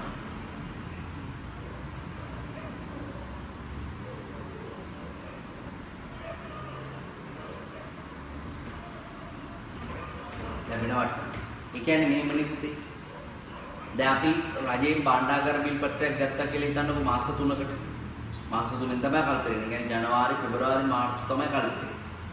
හැබැයි අපිට ඒක එච්චරනක අතේ තියාගෙන ඉන්න බෑ. අපිට සල්ලි හදිස්සිය දැන්. ඒ කියන්නේ කල්පිරෙනකන් ඉන්න බෑ. දැන් අපි ආයෝජනය කරපු මුදල අපිට ආපහු ඕනේ. ඒතර අපි ඒක කාටද විකුණනවා. විකුණනවා කියලා කියන්නේ ඒ ස්වරූප ඒ ගත්ත රාජ්‍ය ස්වරූප පත්‍රේ වාණිජ බැංකුවකට දෙනවා. දීලා අපි කියනවා දැන් අපිට දැන් ආයතනක මෙහෙම ආයතනක මෙහෙම මම ලක්ෂ 50ක ස්වරූප පත්‍රයක් ගන්නවා. මහා බැංකුව. හරි. ලක්ෂ 50ක ස්වරූප පත්‍රයක් ගන්නවා මහා බැංකුවෙන්. අපි හිතුව මම ගන්නේ මහා බැංකුවෙන් 10%ක පොලියකට අරක්ක. ඒ කියන්නේ මම ලක්ෂ 45ක තමයි මේක ගන්න. ඒක 50,000 කියලා කියන්නේ ලක්ෂ 5යි. ජනවාරි මාසේ, පෙබරවාරි මාසේ, මාර්තු මාසේ වෙනකම් මම මේක අතේ තියාගෙන ඉඳලා මහා බැංකුවට දුන්නොත් මහා බැංකුව මට ලක්ෂ 50ක් දෙනවා. ඒ කියන්නේ මට ලැබෙන ලාභය ලක්ෂ 5යි. හැබැයි මට ජනවාරි ඉන්න පුළුවන් වුණා, පෙබරවාරිත් ඉන්න පුළුවන් වුණා. හැබැයි මට මාර්තු මාසෙ ඉන්න බෑ. මට සල්ලි අදිස්සියක් වෙලා තියෙනවා. හැබැයි මම මහා බැංකුවට බාර දුන්නාට මහා බැංකුව මේක ආපහු ගන්නෑ. මාර්තු වෙනකම්. එහෙනම් මම ළඟ තියෙන වාණිජ බැංකුවකට ගිහලා ඒගොල්ලන්ට දෙනවා මේක. ඔගොල්ලෝ මාසයක් තියාගෙන ඔගොල්ලෝ සල්ලි ගන්න මේක කියලා. මට දෙන්න මගේ සල්ලි කියලා. ඒතර ඒගොල්ලෝ දැන් ඒගොල්ලන්ට ලක්ෂ මේ 45ක ඒගොල්ලෝ මිලදී ආරගෙන ඒගොල්ලෝ මහා බැංකුවට දුන්නාම ඒගොල්ලෝ ලක්ෂ 50ක් හම්බ වෙනවනේ. ඒ කියන්නේ ඒගොල්ලන්ට ලාභයක් හම්බ වෙනවා ලක්ෂ 5ක. ඒතර ඒකෙන් ඒගොල්ලෝ ඒ ලාභයෙන් ඒගොල්ලෝ මට දෙන්නේ ලක්ෂ 3යි. හරි ඉතුරු දෙක ඒගොල්ලෝ තියාගන්න. ඒ කියන්නේ 45න් මගේ 45න් මට දෙනවා. ඊට අමතරව අර ලාභේ ලක්ෂ 3ක් මට හම්බ වෙනවා. ලක්ෂ 2ක් ඒගොල්ලෝ තියාගන්න. මොකද ඒගොල්ලෝනේ ඉතුරු මාර්තු මාසයක් තියාගන්න. එන්නේ මට ලැබෙන මුදල තමයි වට්ටම කියලා කියන්නේ. මට ලැබෙන්නේ ලක්ෂ 5යි ලක්ෂ 3යි හම්බෙන්නේ. දෙකක් එකතු තියාගන්න. ඒ වට්ටම අඩු වැඩි කිරීමෙනුත් මේ ආර්ථික මුදාසකෝ පාලනය කරන්න පුළුවන්. දැන් මහා බැංකුව කියන විදිහට තමයි වාණිජ්‍ය බැංකුවේ බදේව ගන්න ඕනේ. වාණිජ්‍ය බැංකුවට හිතන මුදල් දෙන්න බෑ. මහා බැංකුව කියන ආපහු මේ වට්ටම් කරන්න ආවට පස්සේ ඒ ලැබෙන මුදලේ 50%ක් යට දෙන්න ඕනේ. 60ක් යට දෙන්න ඕනේ. ලැබෙන ලාභේ 75ක් යට දෙන්න ඕනේ. හරි. 75ක් යට දෙන්න ඕනේ කොහොමද? අද අපි කියලා වාණිජ්‍ය බැංකුවට සල්ලි ගන්නවා. මොකද අපිට 75ක් කියන ලොකු මුදලක්. අර වට්ටම් අනුපාතය වැඩි කරන්න පුළුවන් අඩු කරන්න පුළුවන්. ඒකෙන් ආර්ථික මුදස්කෝර බලපෑම් මෙල්ල කරන්න පුළුවන්. ටිකක් සංකීර්ණයි. හරි. අන්න ඒ වගේ දේවල්. ඒක තමයි වට්ටම් අනුපාතයක් කියලා කියන්නේ. ඊට පස්සේ ඒ පිටුවේම ඉන්න මේක දැන් ඉවර වෙනවා ටක් ගන්න. ඊට පස්සේ දැන් පුතාලාගේ ටියුට් එකේ අපි ගලේ 10 වෙනි පිටුවේ හෝ 12 වෙනි පිටුවේ තියෙන ව්‍යවස්ථාපිත සංයුත් අනුපාතය විවෘත වෙළඳපොළ කටයුතු වට්ටම් අනුපාතය කියන්නේ. ඊට පස්සේ ඒකෙම උඩ ප්‍රශ්නට යන්නේ. ඒ කියන්නේ 10 වෙනි පිටුවේ තියෙනවා මහා බැංකුවේ ප්‍රතිපත්තිමය පොලි අනුපාත නම් කරලා පැහැදිලි කරන්න. තියෙනවා නේද මේ ප්‍රශ්නේ? මහා බැංකුවේ ප්‍රතිපත්තිමය පොලි අනුපාත නම් කරලා පැහැදිලි කරන්න. ඒකට දාන්න තරු තුනක්. ඒකේ තරම් බැඳලා. මහා බැංකුවේ ප්‍රතිපත්තිමය පොලි අනුපාත.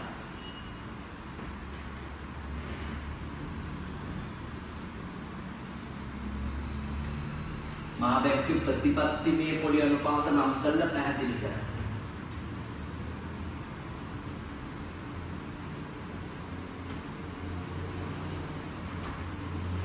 right මෙයාට පුතේ ශ්‍රී ලංකා මහා බැංකුව ප්‍රකාශයට පත් කරන පොලි අනුපාත තියෙනවා 3ක්. ප්‍රකාශයට පත් කරන පොලි අනුපාත තියෙනවා 3ක්. එකක් තමයි ඔයාලා දාන්න බැංකු පොලි අනුපාතය. හරිම සරල. හරිම ආසයි. බැංකු පොලි අනුපාත. ඒ කියන්නේ මොකක්ද? මහා බැංකුව තියෙනවනේ. නේ? මේ තියෙන මහා බැංකුව වාණිජ්‍ය බැංකුවට ණය දෙනවට මතකද මම කිව්වා. මහා බැංකුව වාණිජ්‍ය බැංකුවට ණය දෙනවා. ඒ ණය දෙනකොට 10% වගේ පොලියක් ගන්න. අන්නේ පොලියට කියනවා මොකක්ද? බැංකු පොලි අනුපාතය කියලා. එහෙනම් ලියන්න පුතාලා පළවෙනි ඒ කියන්නේ මහා බැංකුවේ ප්‍රතිපත්තිමය පොලි අනුපාතයක තුන නම් කරලා පැහැදිලි කරන්න කියලා. ඒක ලියන්න. පළවෙනි එක බැංකු පොලි අනුපාතය. පළවෙනි එක බැංකු පොලි අනුපාතය. බැංකු පොලි අනුපාතය. ඒක ලියන්න. ශ්‍රී ලංකා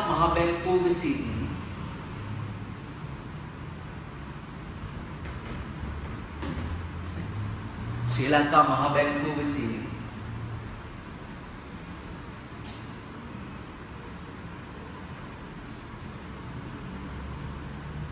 වාණිජ්‍ය බැංකුවලට ණය සැපයීමේදී ශ්‍රී ලංකා මහා බැංකුව විසින් වාණිජ්‍ය බැංකුවලට ණය සැපයීමේදී අය කරන පොලි අනුපාතයයි. වාණිජ්‍ය බැංකුවලට ණය සැපයීමේදී අය කරන පොලි අනුපාතය.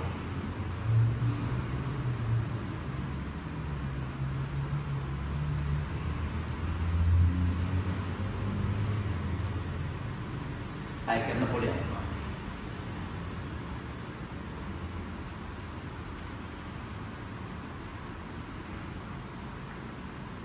හරි.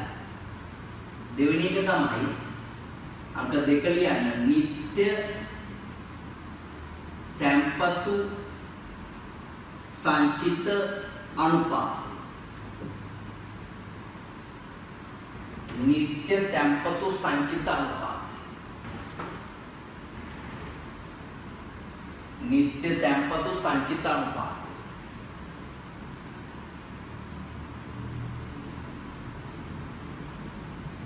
නිත්‍ය තැන්පතු සංචිත අනුපාතය. ඒකත් හරිම සරලයි. අදන්නවනේ මහා බැංකුව සමහරලාට ආණ්ඩුවේ නියෝග මත ජනතාවට මොනවද නිකුත් කරන්නේ? භාණ්ඩාගාර විපත් භාණ්ඩාගාර බැඳුම් කර වගේ දේවල් නිකුත් කරනවා. පාඩම මතකද අපි පුතේ ලක්ෂ 10ක සුරුකුම් පට්ටයක් නිකුත් කරනකොට මේකේ මූණතේ ගහලා තිබ්බ ඩිස්කවුන්ට් වැලියු එක නැත්තම් පොලි අනුපාතය 10යි කියන්නේ. ලක්ෂ 10කට කුල අනුපාතය 10ට අඩු කරන එක 10 කියන්නේ ලක්ෂ 10 10 කියන්නේ ලක්ෂයයිනේ. ලක්ෂය අඩු කරාම ලක්ෂ 9කට මේක විදුත් කරනවා කල් කරනවාම ලක්ෂ 10ට දෙන්න. රාජ්‍ය සුරුකුම්පට්ට ජනප්‍රිය වෙන්න ප්‍රධාන හේතුවක් තමයි ගන්නකොටම පොලිය හම්බ වෙන්නේ. අපි ගන්නකොටම පොලිය හම්බ වෙනවා. දැන් ලක්ෂ 10ක් දාලා අපි කාලේ කරනකොට පස්සේ 11ක් ගන්න එක නෙමෙයි කරන්නේ. ලක්ෂ 10කට 9 පිටවන්නේ. ඒ කියන්නේ අපිට පොලිය හම්බෙලාමයි තියෙන්නේ. කල් කරනවාම දෙකම එකයි 10ක් දාලා 11ක් ගත්තත් එකයි 9ක් දාලා 10ක් ගත්තත් එකයි. දෙකම එකයි තමයි නමුත් අර ගන්නකොටම පොලිය දෙන එකක් තමයි දෙදි කරන්නේ. මේ නියම කරන පොලිය තියෙනව නේද? මේ නිකුත් කරන රාජ්‍ය සුරුකුම්පට්ටේ මූණතේ මේ print කරලා තියෙන පොලිය තියෙනවනේ. අන්නේ පොලියට අපි කියන මොකද්ද? නිත්‍ය තැන්පතු සංචිතානුපාතය. මේ පොලියයි. ආයෝජකයින් විසින්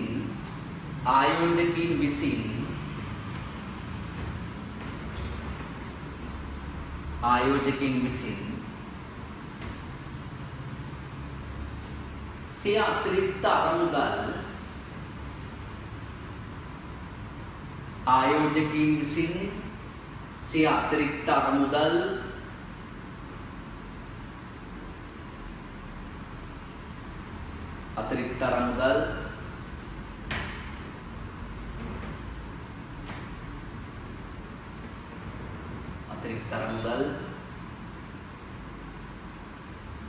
මහා බැංකුව නිකුත්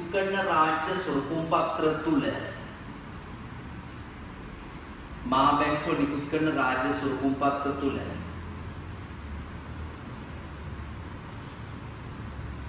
ආයෝජනය කිරීමෙන්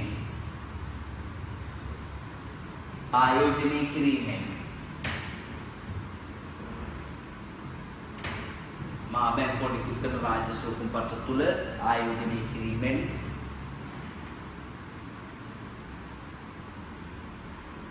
ලබාගත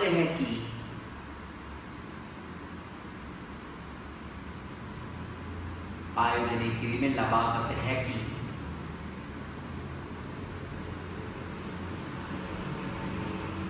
පොලි අනුපාතය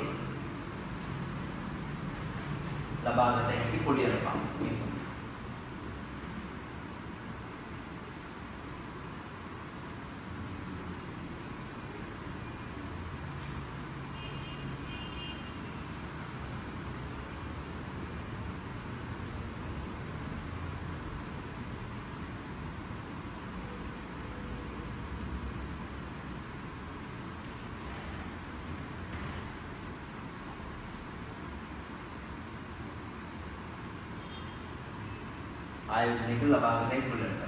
ඉතින් මේකේ නම චුට්ටක් වෙනස් කරගන්න. මේ දෙවෙනි එකේ නම වෙනස් කරගන්න නිත්‍ය තැන්පතු සංචිතවලුන. නිත්‍ය තැන්පතු අනුපාත.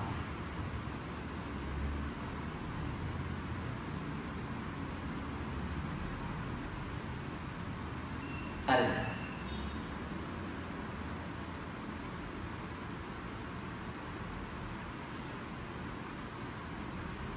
නිත්‍ය තැන්පතු අනුපාතය. ඊට පස්සේ ඊළඟ එක තුන්වෙනි එක නිත්‍ය ණය අනුපාතය. නිත්‍ය ණය අනුපාතය.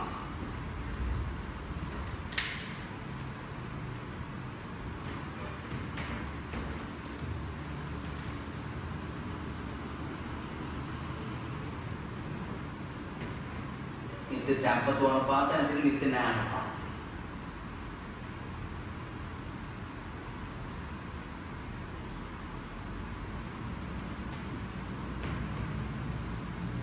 Egliani.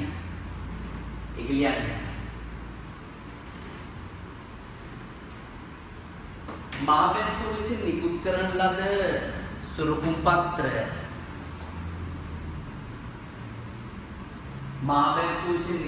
ලද සුරුකුම් පත්‍ර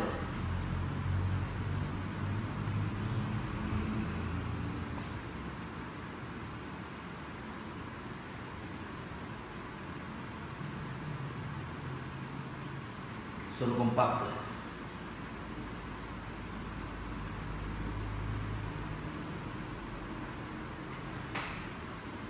කල්පිරීමට ප්‍රථම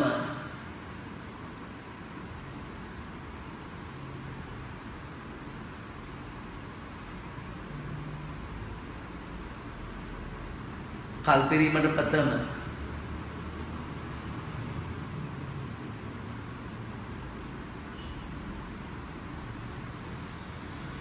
අපේට තබා අපේට තබා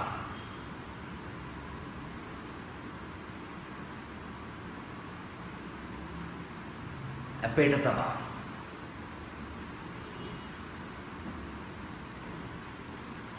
ණය ලබා ගැනීමේදී අපේට තබා ණය ලබා ගැනීමේදී අය කරන පොලි අනුපාතය අපේට තබා ණය ලබා ගැනීමේදී අය කරන පොලි අනුපාතය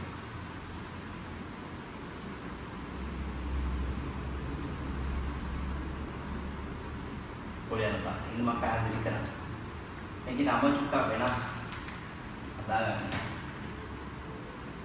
හරිද? අපිට තබා ණය ලබා ගැනීමේදී අය කරන පොලි අනුපාතය. මේක නිත්‍ය තැන්පතු සංචිතනයේ පහසුකම් අනුපාතය. නිත්‍ය තැන්පතු පහසුකම් අනුපාතය.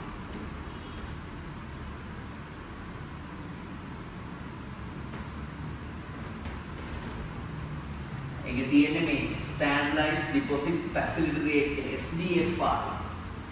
හරි මේක නිත්‍ය ණය පහසුකම් අනුපාතය වෙනවා. නිත්‍ය ණය පහසුකම් අනුපාතය Standardized Lending Facility Ratio SLFR. ඒකට තවන්න පැහැදිලි කරනවා මෙහෙමයි. දැන් ඔයාලට ගැටලුවක් නැහැ නිත්‍ය තැන්පතු පහසුකම් අනුපාතය ගැන පුතේ. ඒ කියන්නේ මහා බැංකුව සුරුකුම් පට්ටු නිකුත් කරනවා. ඒ සුරුකුම් පට්ටු ගන්න මිනිස්සුන්ට 10% විතර පොලියක් දෙනවා. 10% විතර පොලියක් දෙනවා. දැන් මේ අහන්නකො මේ මහා බැංකුව සුරුකුම් පට්ට නිකුත් කරාම ඒ සුරුකුම් පට්ට මිලදී ගන්න පුළුවන් ඉන්නේ ලියාපදිංචි ගණන්කරුවන්ට විතරයි. ඇත්තම කතාව. ලියාපදිංචි ගණන්කරුවන්ට විතරයි. දැන් ඕගොල්ලන්ගේ සිලබස් එකේ මේ එහෙන ලොකුවට මේවා දාලා තියෙනවනේ. මේ වගේ එන මාප්‍රාණ රේෂියෝ මාප්‍රාණ මේ දේවල් දාලා තිබ්බට ඕගොල්ලන්ගේ මේ සිලබස් එකේ මේ පාඩමේ මේවට පැහැදිලි කිරීම දාලා නැහැ. ඒතකොට මේ පැහැදිලි කිරීම නැතුව දැන් මම ඉස්සෙල්ලා ඔයාලට ඉන්න හොඳයි. මේ පැහැදිලි කිරීම නැතුව ඉස්කෝලේ මේවා ඉගෙනුවා නම් එහෙම පැහැදිලි කිරීම නැතුව කවුරු හරි කමන්නේ. මේ ඉස්කෝලේ මේ ටියුෂන් ගුරු එක හරි මේවා පැහැදිලි කරන්නේ නැතුව ඉගෙනුවොත් ඔයා ගිරවෙක් වගේ මේ කටපාඩම් කරගෙන යන්න තමයි මට වෙන්නේ. දැන් වාහනවල මේ මහා බැංකුව දිනවන මහා බැංකුව මේ දැන් රජයට අවශ්‍ය කරන අරමුදල් ගන්න මහා බැංකුව නිකුත් කරනවා භාණ්ඩාගාර බැංකුවතර බිල් පත්‍ර වගේ දේවල් නිකුත් කරනවා. කල්පිරීමේ කාලයන් සහිතව. සමහර ඒවා කෙටි කාලන කල් කරනවා සමහර ඒවා දීර්ඝ කාල කල් කරනවා. හැබැයි මේ සුරුකුම් පත්‍ර වෙන්දේසි කරනවා කියලා එකට කියන්නේ මේ වෙන්දේසියට ඉන්න බෑ මිනිස්සුන්ට. කිසිම වෙලාවක මහා බැංකුවට රටේ මිනිස්සුත් එක්ක ගනුදෙනුවක් නැහැ. එයා මිනිස්සුත් එක්ක ගනුදෙනු කරන්නේ නැහැ. ලියාපදිංචි ගණන්කාරයෝ වෙන්නේ හැම වාණිජ බැංකුවක්ම ලියාපදිංචි ගණන්කාරයෝ වෙනවා. ඊට අමතරව කොටස් සම්බලයේ ප්‍රාථමික වෙළඳුන් කියලා වර්ගයක් තියෙනවා. ප්‍රාථමික වෙළඳුන් කියන කට්ටියත් මේ ලියාපදිංචි ගණන්කාරයෝ වෙනවා. දැන් පුතාලා හිතන්න එපා පුතාලට මේක තේරෙන්නේ නැත්නම් මම උගන්වන විදිහේ අඩුපාඩුවක් ඉඳ කියලා. වාද වෙන පන්තියකට ගිහුවම මිඩට දෙන්නේ. ඕගොල්ලන්ගේ සිලබස් එකට මේක මේ විදිහට දාලා තිබ්බට මේක ඉතුරු කෑලි ටික තියෙන්නේ තව පස්සේ පාඩම් වල. ඒ පාඩම් ටික ඉගෙනුවට පස්සම ළමයට මේක යන්තම් තේරෙන්නේ. නමුත් නොතේරි නිකන් ලියන වැඩ නැතිනම් මට ඒ ටික කියලා දෙන්න වෙනවා. හරි? නැත්තම් මෙන්න මේ සුරුකුම් පට්ටු නිකුත් කිරීමේ ක්‍රියාවලියේ තියෙන 13 වසරේ මූල්‍ය කළමනාකරණයේ පාඩමේ මූල්‍ය වෙළඳපොළ කොටස. ඒවා තමයි මෙතෙන්ට මෙන්න දාගන්නේ. ඒකට කරන්න දෙයක් නෑ. මේම සුරුකුම් පට්ට නිකුත් කරනකොට මේ ශ්‍රී ලංකා මහා බැංකුව සුරුකුම් පට්ට නිකුත් කරනකොට ඒ වෙන්දේසියට එන්න පුළුවන් ඉන්නේ ලියාපදිංචි ගණන්කාරන්ට විතරයි. ඒ ලියාපදිංචි ගණන්කාරන් තමයි වාණිජ බැංකුව සහ කොටස් හදපලේ ඉන්න ප්‍රාථමික වෙළඳපොළ කියලා જાතේ ඒ ලියාපදිංචි වෙච්චාගේ නම ඒගොල්ලෝ විතරයි එන්න පුළුවන්. ඒගොල්ලෝ තමයි මේ සුරුකුම් පට්ට ගන්න.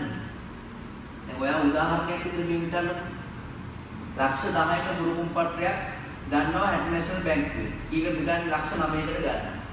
10 සුරුකුම් පටේ 9කට ගන්න. දැන් මොකද මෙයා කරන්නේ? මෙයා මේක මාස 3ක් අතේ තියන්න ගියා. මෙයාට ආයි මහ බැංකුවට දුන්නා ලක්ෂ 10ක් ගන්න පුළුවන්. તો වාට පේනවනේ මේ 9ක 10ක 9කට නම් අරන් තියෙන්නේ 10ක පොලියක් තමයි දීලා තියෙන්නේ. එන්නේ 10 පොලියට තමයි අපි කියන්නේ නිත්‍ය තැන්පතු පාසුකම් අනුපාතය කියලා කියනවා. ඔයාලා බලන්න නෝට් එක කියවන්න බලන්න.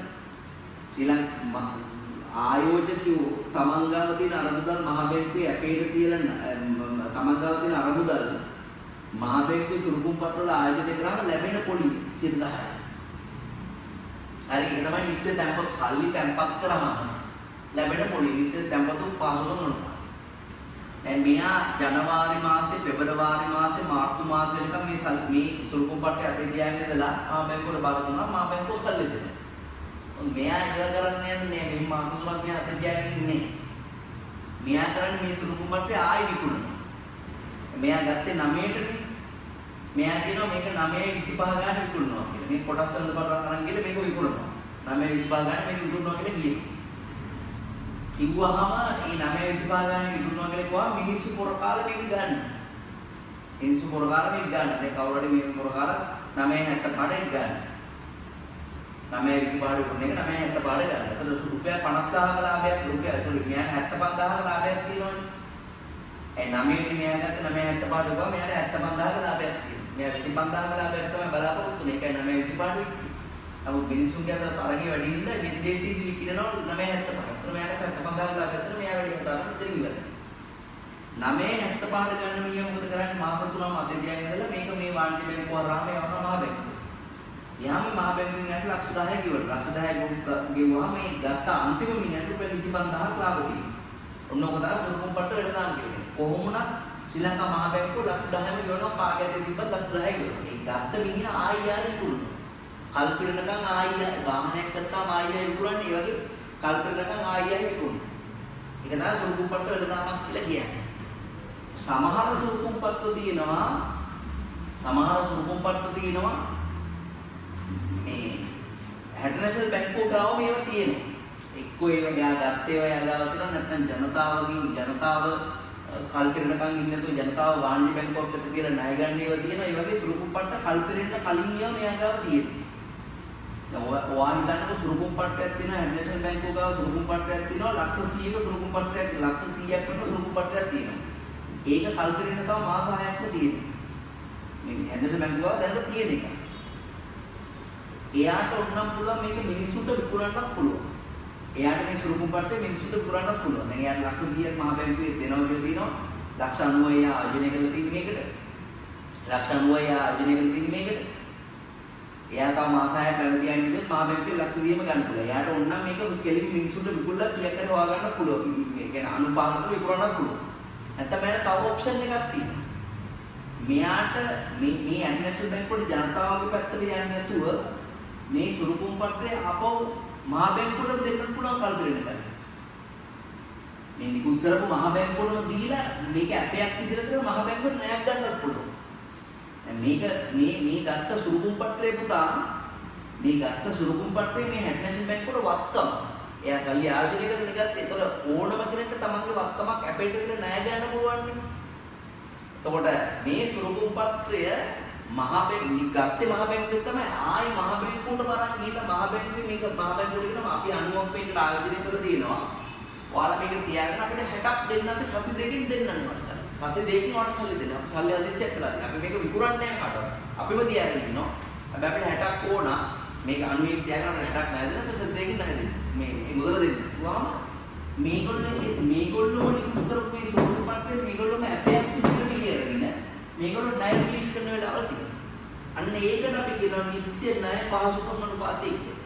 නිත්‍ය ණය පහසුකම් අනුපාතය. දැන් මෙයාලගේ සුරුකුම්පට්ටේ ගන්නකොට මෙයාලා දුන්නේ 10ක පොලියක්නේ. මේ ආයෝජකයන්. හැබැයි මෙයාලගේ ණය ගන්නකොට මේගොල්ලෝ 15ක් විතරයි කරන්නේ. ඒක අර මෙහෙමනේ පුතාලා ඔයා හිතන්නකො මෙහෙම. දැන් මේ තියෙන්නේ වාණිජ බැංකුවක් නම් වාණිජ බැංකුව මොකද කරන්නේ? මිනිස්සුන්ගෙන් තැන්පතු ගන්නවා. මිනිස්සුන්ටම ණය දෙනවනේ. මිනිස්සුන්ගෙන් තැන්පතු කරගෙන මිනිස්සුන්ටම ණය දෙනවා. ඒ වගේ මහ බැංකුව නෑ මිනිස්සුත් එක්ක ගන්න දෙනවා. මහ බැංකුව මිනිස්සුත් එක්ක ගන්න දුරන්නේ මහ බැංකුව ගන්න දුරන්නේ වෙනත් වාණිජ බැංකුත් එක්ක. මහ බැංකුව කරන්නේ වාණිජ බැංකුවට ණය දෙනවා වාණිජ බැංකුවට තැන්පතුත් බාර ගන්නවා. අර මිනිස්සුත් එක්ක වාණිජ බැංකුවක් කරන ගනුදෙනුවක් වගේ මහා බැංකුවත් වාණිජ බැංකුවත් එක්ක ගනුදෙනු කරනවා. හරි මහා බැංකුව වාණිජ බැංකුවට සුළුකුම්බට නිකුත් කරනවා. වාණිජ බැංකුවල තියෙන සුළුකුම්බට රැපයක් විතර තියාගෙන වාණිජ බැංකුවට ණයක් දෙනවා. ඉන්නේ ණය දෙනකොට අයකට පොඩි තමයි නිත්‍ය ණය පාසුකම් අනුපාතය කියලා කියන්නේ. මේ පැහැදිලි කිරීම ඔයාලට ශ්‍රී ලංකාවේ එකම තරකින්වත් හම්බ වෙන්නේ අනිවාර්යයෙන්. හරිද? ඒක තමයි පැහැදිලි වෙන්නේ. අන්න මේක ලියන්න තියෙන ප්‍රමාණය අඩුයි. නමුත් තම බාණක පැහැදිලි කරන්න තියෙනවා. හරි? ඒතර ඒක ඇගහරි. අපි බලයන් තියෙන පාත පද පැහැදිලි වෙන කොටස හරි. ප්‍රමාණාත්මක ගුණාත්මක ණය පාලනය නැත්නම් ණය සීමා පැනවීම කියන කැලලත් හරි. ඒ ටික හරිනේ. හරි. එhmenan අපි දැන් යමු පුතාලගේ මූල්‍ය ප්‍රතිපත්තිය පටන් ගත්ත තැනට යන්න. දැන් මූල්‍ය ප්‍රතිපත්තිය පටන් ගත්ත තැනට. හරි. එතන නෝට් එක කියවුවාම ඒ කියන්නේ පිටු අංක 8 මූල්‍ය ප්‍රතිපත්තිය පටන් ගත්ත 8 9 දෙකේම තියෙනවා. මූල්‍ය ප්‍රතිපත්තිය පටන් ගත්තා නම් උන් කියවගෙන යනකොට ලංකාවේ මූල්‍ය ප්‍රතිපත්තිය පාලනය කරන්නේ ශ්‍රී ලංකා මහා බැංකුව විසින්නේ. ඒ ශ්‍රී ලංකා මහා බැංකුව භාවිත කරන මූලික උපකරණ කීපයක් කියලා උපකරණ ටික තියෙනවා. අන්නේ උපකරණ ටික හයිලයිට් කරගන්න ඔක්කොම සංචිත අවශ්‍යතාවය කියන එක දැන් දන්නවා. පොලි අනුපාත වෙනස් කරනවා. විවෘත වෙළඳ ක්‍රියාකාරකම් කරනවා. වට්ටම් අනුපාත තියෙනවා. තෝරාගත් ණය පාලනය කියලා එකක් තියෙනවා නේද? ඒ තෝරාගත් ණය පාලනය කියන එකට වරහන් ඇතුළේ ලියන්න ගුණාත්මක ණය පාලනය කියන. තෝරාගත් ණය පාලනය කියන එකට වරහන් ඇතුළේ ලියන්න ගුණාත්මක ණය පාලනය. ගුණාත්මක ණය පාලනය. හරි ඊට පස්සේ තියෙනව නේද? මේ දැන් ගුණාත්මක ණය පාලනය කියන්නේ ආර්ථික ණය ගලන දිශාව වෙනස් කිරීම. මම වාට කිව්වා ගොවියට ණය දෙන එකේ එතෙන්දී ඒ කියන්නේ යම් කිසි අංශයක් පාලනය කරන්න ඕන නම් ඒ අංශෙට මුදල් යන්න ඕන නැත්තම් කරන්න ටක්ඩාලේ ඒ අංශයේ තියෙන ගුණාත්මක ණය පාලනය දැඩි කරනවා. අපෝනේ දැන් දීවරේකාම කියන අපෝනේ. උපරිම ලක්ෂ 5යි දෙන්නේ. ගෙවන්න පළවෙනි වාරේ කපාගෙනයි දෙන්නත් දෙන්නේ. ඒ කියන්නේ ගෙවන්න කාලෙකුත් නැහැ. ඒ වුණාම දීවර ණය ගන්න පුළුවන් තරම් මේ ගුණාත්මක ණය පාලන උපකරණ ටයිට් කරනවා, දැඩි කරනවා. එතකොට ණය ගලන්නේ නැහැ. මේ ප්‍රමාණාත්මක ණය පාලන උපකරණ වලට කියන්නේ මේ රේට්ස් වැඩි කරනවා, අඩු කරනවා. දැන් විචාර සංතනපාතේ වැඩි කරනවා, අඩු කරනවා. බැංකු පොඩ අනුපාතේ වැඩි කරනවා, අඩු කරනවා. සුරුකොම්පට්ට විකුණනවා, ගන්නවා. හරි. රටේ ආර්ථිකයේ මුදල් සැපම පාලනය කරන මේ උපකරණ ඔක්කොම එක දවසකදී එක වෙලාවකදී ක්‍රියාත්මක කරනවා. මහා බැංකුව සුළුකුම්බට විකුණනවා, සංචිතපාත වැඩි කරනවා. හරිද? වැඩි කරන ඊට පස්සේ බැංකුව වල අනුපාත වැඩි කරනවා. ඔක්කොම එකපාරට ක්‍රියාත්මක කරනවා. ඒ කාර්යයට අර අඹ ගෙඩිය දැම්මොත් බල්ලෙක් ඉන්නේ ඒ බල්ලට එක ගලකින් නෙමෙයි ගහන්නේ, බොරළු අවුලකින් ගහනවා. ඒතර එක ගලක් හරි වදිනවා. ඒතර මේ උපකරණ ඔක්කොම එකට ක්‍රියාත්මක කරනවා. ක්‍රියාත්මක කරාම එකක් හරි වැඩ කරලා ආර්ථික මුදල් සැපමක් කරන පාලනය වෙනවා. හරි? ඒකයි කරන්නේ. ඊට පස්සේ අපෙන් අහනවා මේ මුදල් සැපම පාලනය කිරීම සඳහා මහා බැංකුව විසින් භාවිත කරන මූලික උපකරණ කීපයකින් ඊට පස්සේ උපකරණ ටික හයිලයිට් කරගත්තා. මේ උපකරණ මුදල් සැපම කෙරෙහි බලපෑම් කරන ආකාරය පහත් දැක්වෙන සරල සටහනකින් පෙන්වන්න කරන්න පුළුවන්. හරි.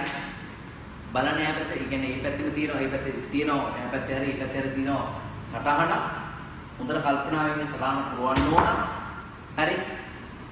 මෙම උපකරණ මුදල් සැපම කෙරෙහි බලපෑම් කරන ආකාරය දැක්වෙන සටහන මේ තියෙන්නේ. උපකරණයේ තියෙනවා සංචිත අවශ්‍යතාවයේ පොලි අනුපාතයේ විවෘත වෙළඳපොළ කටයුතු තෝරාගත් ණය පාලනය. ඊට පස්සේ වගුවේ තියෙනවා මුදල් සැපම වැඩි කරන්න මොකද්ද මේවට කරන්න ඕන? මුදල් සැපම අඩු කරන්න මොකද්ද මේවට කරන්න ඕන? ඒක කල්පනා කරලා ලියන්න බලන්න. මම උදව්වක් කරන්න. ඒ කියන්නේ මෙහෙමයි ලියන්නේ. හරිද? මෙහෙමයි ලියන්නේ. මුදල් සැපම වැඩි ආර්ථිකයේ මුදල් සැපම වැඩි කරන්න ඕන. ආර්ථිකයේ මුදල් සැපම වැඩි කරන්න ඕන නම් සංචිත අවශ්‍යතාවයට මොකද කරන්න ඕන?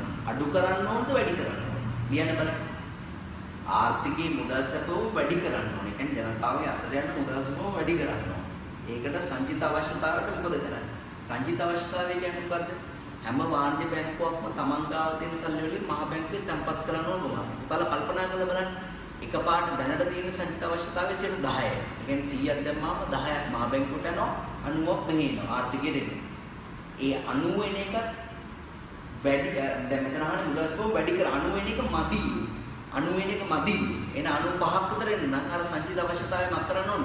අඩු කරන්න ඕන. 10 තියෙන එක පහ කළා නම් මහා බැංකුවට 5 යන්නේ අපිට එනවා කියද 95ක්. එහෙනම් මුදල් සපුව වැඩි කරන්න සංචිත අවස්ථාව මක් කරන්න ඕන? අඩු කළ යුතුයි. සංචිත අවස්ථාව අඩු කළ යුතුයි. වගුවේ පළවෙනි ඉස්සරහට අඩු කළ යුතුයි. අනිත් පැත්තට යන්න මුදල් සපුවම අඩු කරන්න නම් නේ සංචිත අවස්ථාව මක් කරන්න ඕන? වැඩි කළ යුතුයි. 10 ගන්න එක 20ක් ගත්තොත් නේද? 100ක් දැම්මම 20ක් මහ බැංකුව පැත්තට යනවා අපිට එන්නේ 80. පොලි අනුපාතය වදනන පොලි අනුපාතය කියලා කියන්නේ මහ බැංකුව වාණිජ බැංකුවට ණය දෙනකොට අය කරන පොලි. දැනට 10% තියෙන එක දැනට 10% තියෙන. හරි. ඒතර වාණිජ බැංකුවක් කරන්නේ 10%ට ගන්නවා 15ට ජනතාවට ණය දෙනවා. හැබැයි මුදල් සපුව වැඩි කරන්න ඕනේ. ඒ කියන්නේ ජනතාව ගන්න සල්ලි ප්‍රමාණය වැඩි කරන්න ඕනේ. එහෙනම් මොකද කරන්නේ? මහ බැංකුවේ අය කරන පොලි අනුපාතය මක් කරනවද? අඩු කරනවා. 10%ක 5 කරනවා. ඒතර 5ට තමයි වාණිජ බැංකුවට එන්නේ. වාණිජ බැංකුව 5ක් ලාභ තියන්නේ 10ට දෙනවා. ඉස්සර 15ට ආපු ණය දැන් 10ට එනවා කියන්නේ මිනිස්සු වැඩිපුර අනිවාර්ය සල්ලි ගන්න. එහෙනම් මුදල් සපුවම වැඩි කරන්න නම් පොලි අනුපාතය අඩු කළ යුතුයි. මුදල් සපුවම අඩු කරන්න නම් පොලි අනුපාතය වැඩි කළ යුතුයි. විවෘත වෙළඳපොලේදී මොකද වෙන්නේ? එක්කෝ මහ බැංකුව සුරුපුම් පට්ට විකුණනවා. නැත්නම් මහ බැංකුව සුරුපුම් පට්ට විකුණුපේව අපසු මිලදී ගැනීම කරනවා. මුදල් සපුවම වැඩි කරන්න නම් රටේ ජනතාවට යන මුදල් ප්‍රමාණය වැඩි කරන්න. මහ බැංකුව ඇදලා නම් හරියන්නේ නැහැ සල්ලි. රටේ ජනතාවට යන මුදල් ප්‍රමාණය වැඩි කරන්න නම් මොකද කරන්න ඕන? සුරුපුම් පට්ට විකුණුවා මොකද වෙන්නේ? මිනිසුන්ගේ සල්ලි මෙහෙට එනවා. මහ බැංකුව පැත්තට එනවා. එහෙනම් මහ බැංකුව කරන්නේ මොකද්ද? විකුණුව සුරුපුම් පට්ට ආපසු පොලිය ගෙවල ආපසු මිලදී ගත යුතුයි. එහෙනම් ලියන්නේ විවෘත වෙළඳපොලේ කටයුතු වලට මුදල් සපුවම වැඩි කරන්න සුරුපුම් පත්‍ර මෙහෙම ලියන්න. කෙටි ලියන්න මෙහෙම ලියන්න. එතකොට පැටර්න් වලට වඩා හොයාගන්න බැරි වෙනවා. ඔය ලියන්නේ මුදල් සපුවම වැඩි කරන්න ඕන නම් විවෘත වෙළඳපොලේ මබ්බේ විසින් ආපසු මිලදී ගත යුතුයි. ඔමයි පොඩියට ලියන්න. මබ්බේ විසින් මබ්බේ කියන්නේ මහ බැංකුව විසින් ආපසු මිලදී ගත යුතුයි. මහ බැංකුව විසින් ආපසු මිලදී ගත යුතුයි. ඕක ලේසියෙන් තනි වචන ලියන්න පුළුවන්. නමුත් ඕගලන්ට 12 වසර ළමයින්ට ඕක තේරෙන්නේ නැහැ. මේ 13 වසර දීදියක් උගන්වන්න. මට කරන්න දෙයක් නැහැ. සිලබස් වෙනස් කරලා තියෙන්නේ මෙහෙම. මහ බැංකුව විසින් ආපසු මිලදී ගත යුතුයි. හැබැයි මුදල් සපුවම අඩු කරන්න මහ බැංකුව මක් කරන්න ඕනද? මුදල් සපුවම අඩු කරන්න ජනතාවට සුරුපුම් පට නිකුත් කරාම ජනතාවගේ සල්ලි මේ පැත්තට එනවා. විකිණිය යුතුයි. මබ්බේ විසින් විකිණිය යුතුයි. මබ්බේ විසින් විකිණිය යුතුයි.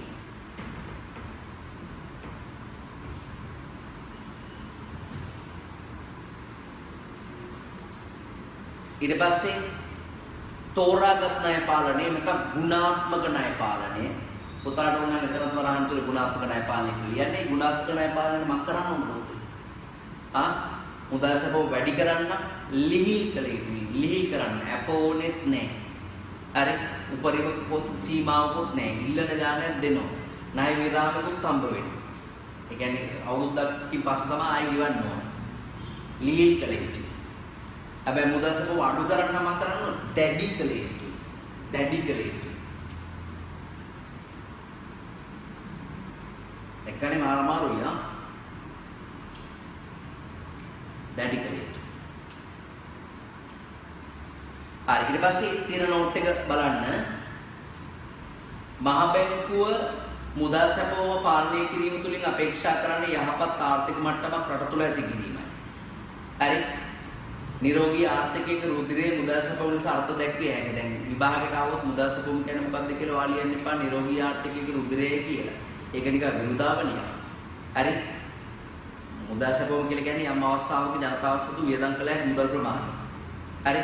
ප්‍රමාණ මුදල් සැපවමක් පවත්වා ගැනීමට ප්‍රවේශම් විය යුතුයි. එසේ වීමට හේතු වන්නේ මුදල් සැපවම රටේ පොලි අනුපාතයටත් උද්දමනයටත් කෙලින්ම ආර්ථිකයටත් බලපාන. උද්දමනයක් ඇති වුණොත් ආර්ථිකය අනිවාර්යෙන් මුණගත්තා වගේ තමයි දුවන්න බෑ. හරි. තේරුණාද? ඒක තමයි විස්තරේ තියෙන්නේ. විස්තරේ හොඳට බලන්න. ඊට පස්සේ එතකොට ඒකේ අපිට සම්පූර්ණ කොටසම අපි මූල්‍ය ප්‍රතිපත්ති ඉවර කළා. ඔය 9 වෙනි පිටුවේ තියෙන විදේශ විනිමය ප්‍රතිපත්තිය සමහර අයගේ තියෙනවා සමහර අයගේ නැහැ. විදේශ විනිමය ප්‍රතිපත්තිය, සැපවුම් ප්‍රවර්තන ප්‍රතිපත්තිය, කාර්මික ප්‍රතිපත්තිය, සේවා නියුක්ති ප්‍රතිපත්තිය ඒව වැඩක් නැහැ. මතය බලන්න. කොටන 4 දා 9 වෙනි පිටුවේ තියෙන විදේශ විනිමය ප්‍රතිපත්තිය, සැපවුම් ප්‍රවර්තන ප්‍රතිපත්තිය, කාර්මික ප්‍රතිපත්තිය ඒවා අංකේ තියෙන අතර පොඩි 4ක් ගන්න. ඒවා බලන්න එපා. ඒවා ඕගලන්ට සිලබස් එකේ නැහැ. හරි. සමහර අයගේ නිබන්ධනේ මම ඒවා අයින් කළාම තියෙනවා. හරි. හරිමනම් අපි දැන් සාකච්ඡා කළේ ඊට පස්සේ තව පුතාලගේ තව එක ප්‍රශ්නයක් තියෙනවා. ඒ ප්‍රශ්නත් අපි යමු. පුතාලගේ පෙළන්න පිටු අංක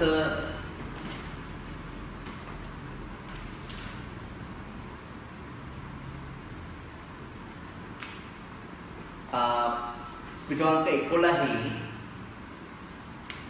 සමහර අය පිටු අංක 12යි තියෙනවා. එතන ප්‍රශ්නයක් තියෙනවා නේද? ආර්ථික ප්‍රතිපත්ති හා ආර්ථික අරමුණු අතර සම්බන්ධයක් පවතී කියලා. හරි.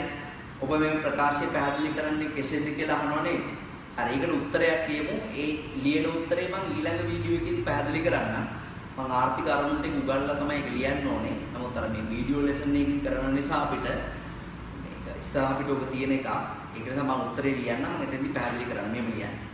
ආර්ථික ප්‍රතිපත්තිය හා ආර්ථික අරමුණු අතර සම්බන්ධයක් පවතින ප්‍රකාශය පැහැදිලි කරන්නේ කෙසේද කියලා අහන්න මෙලියන්න. රජයක ආර්ථික අරමුණු ඉටු කර ගැනීම සඳහා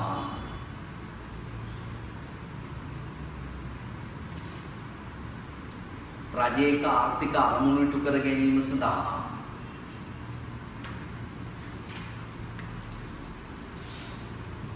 ආර්ථික අරමුණු ඉටු කර ගැනීම සඳහා ආර්ථික ප්‍රතිපත්ති අනුගමනය කරනු ලැබේ. ආර්ථික අරමුණු ඉටු කර ගැනීම සඳහා ආර්ථික ප්‍රතිපත්ති අනුගමනය කරනු ලැබේ. උදාහරණයක් ලියන්න. උදාහරණ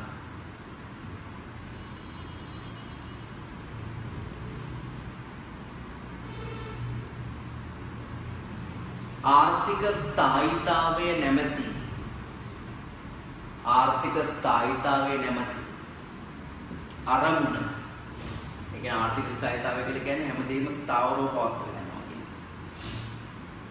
ආර්ථික ස්ථායීතාවය නැමැති අරමුණ ඉටු කර ගැනීම සඳහා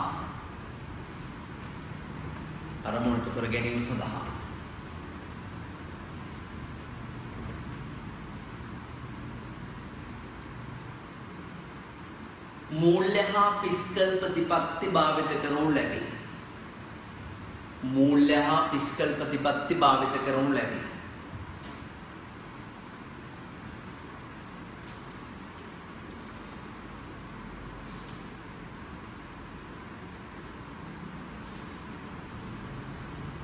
භාවිත කරනු ලැබේ.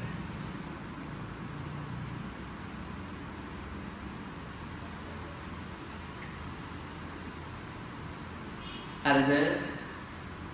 හරි. ඊට පස්සේ ඒකම යට ප්‍රශ්න වගේක් තියෙනවා. ඒකම යට එමෙත එහා පැත්තේ පිටුවේ ඒකම යට තියෙනවා ප්‍රශ්න වගේක්. ඒකේ පිටු අංක 12 ප්‍රශ්නයක් තියෙනවා නේද? රජයේ විසින් ව්‍යාපාර ප්‍රජාව කෙරෙහි පවතන ප්‍රධාන නීති කාණ්ඩ 3ක් යටතේ වර්ග කළ හැකි ඒවා නම් කරන්න කියලා. ඒ ප්‍රශ්න කපන්න පුතේ. ඒ ප්‍රශ්නේ රජයේ විසින් ව්‍යාපාරික ප්‍රජාව කෙරෙහි පනවනු ලබන නීති ප්‍රධාන කාණ්ඩ 3ක් යටතේ වර්ග කළ හැකි ඒවා නම් කරන්න. ඒ ප්‍රශ්න කපන්න.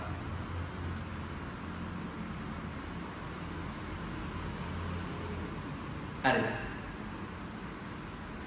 මොකක්ද දන්නවද වෙලා තියෙන්නේ? ප්‍රෙස් එකට ටියුට් එක යවුවාම ප්‍රෙස් එකෙන් ඊට කලින් version එක ගහලා ටියුට් එක හරියට යවුවාම ඊට කලින් version එක ගහලා ඒවල එනකොට පස්සමයි මම දැක්කේ තියෙන්නේ.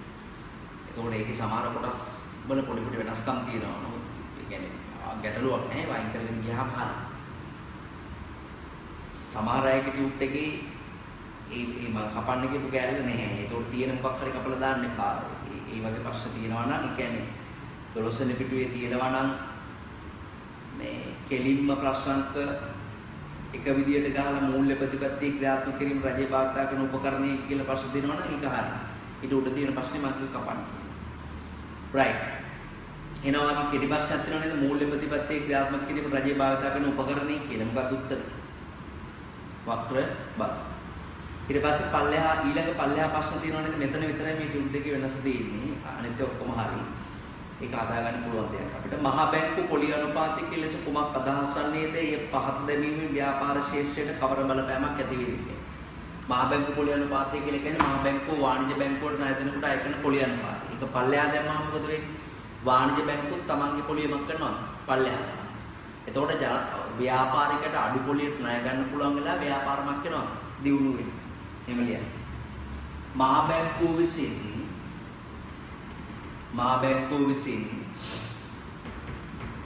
වාණිජ්‍ය බැංකුව වලට ණය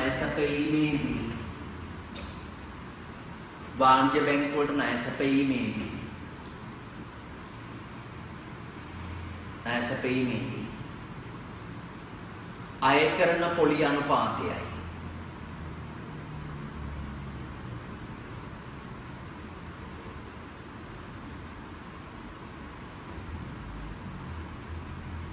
පොලි අනුපාතය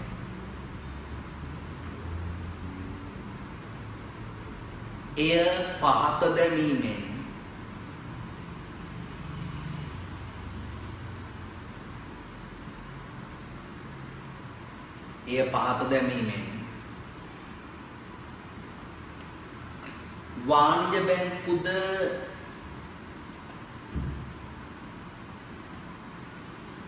වාණිජ්‍ය බැංකුද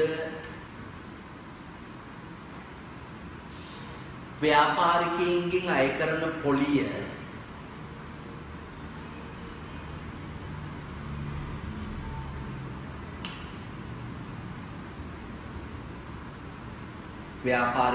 අය කරන පොලිය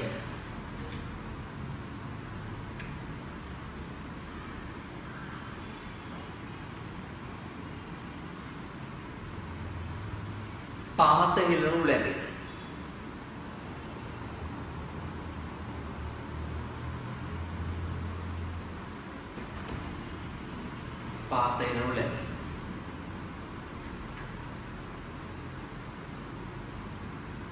එමගින්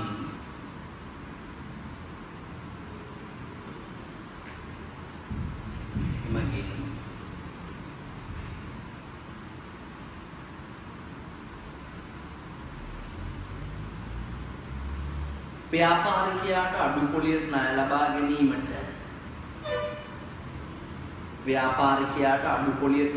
ගැනීමට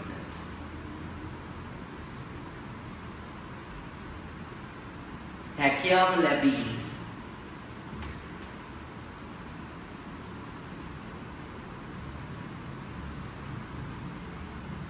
ව්‍යාපාර ශේෂ්ත්‍රය දියුණු වේ.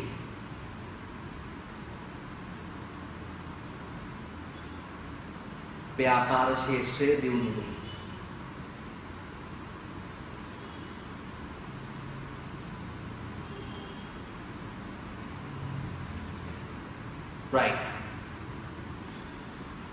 ඒක තමයි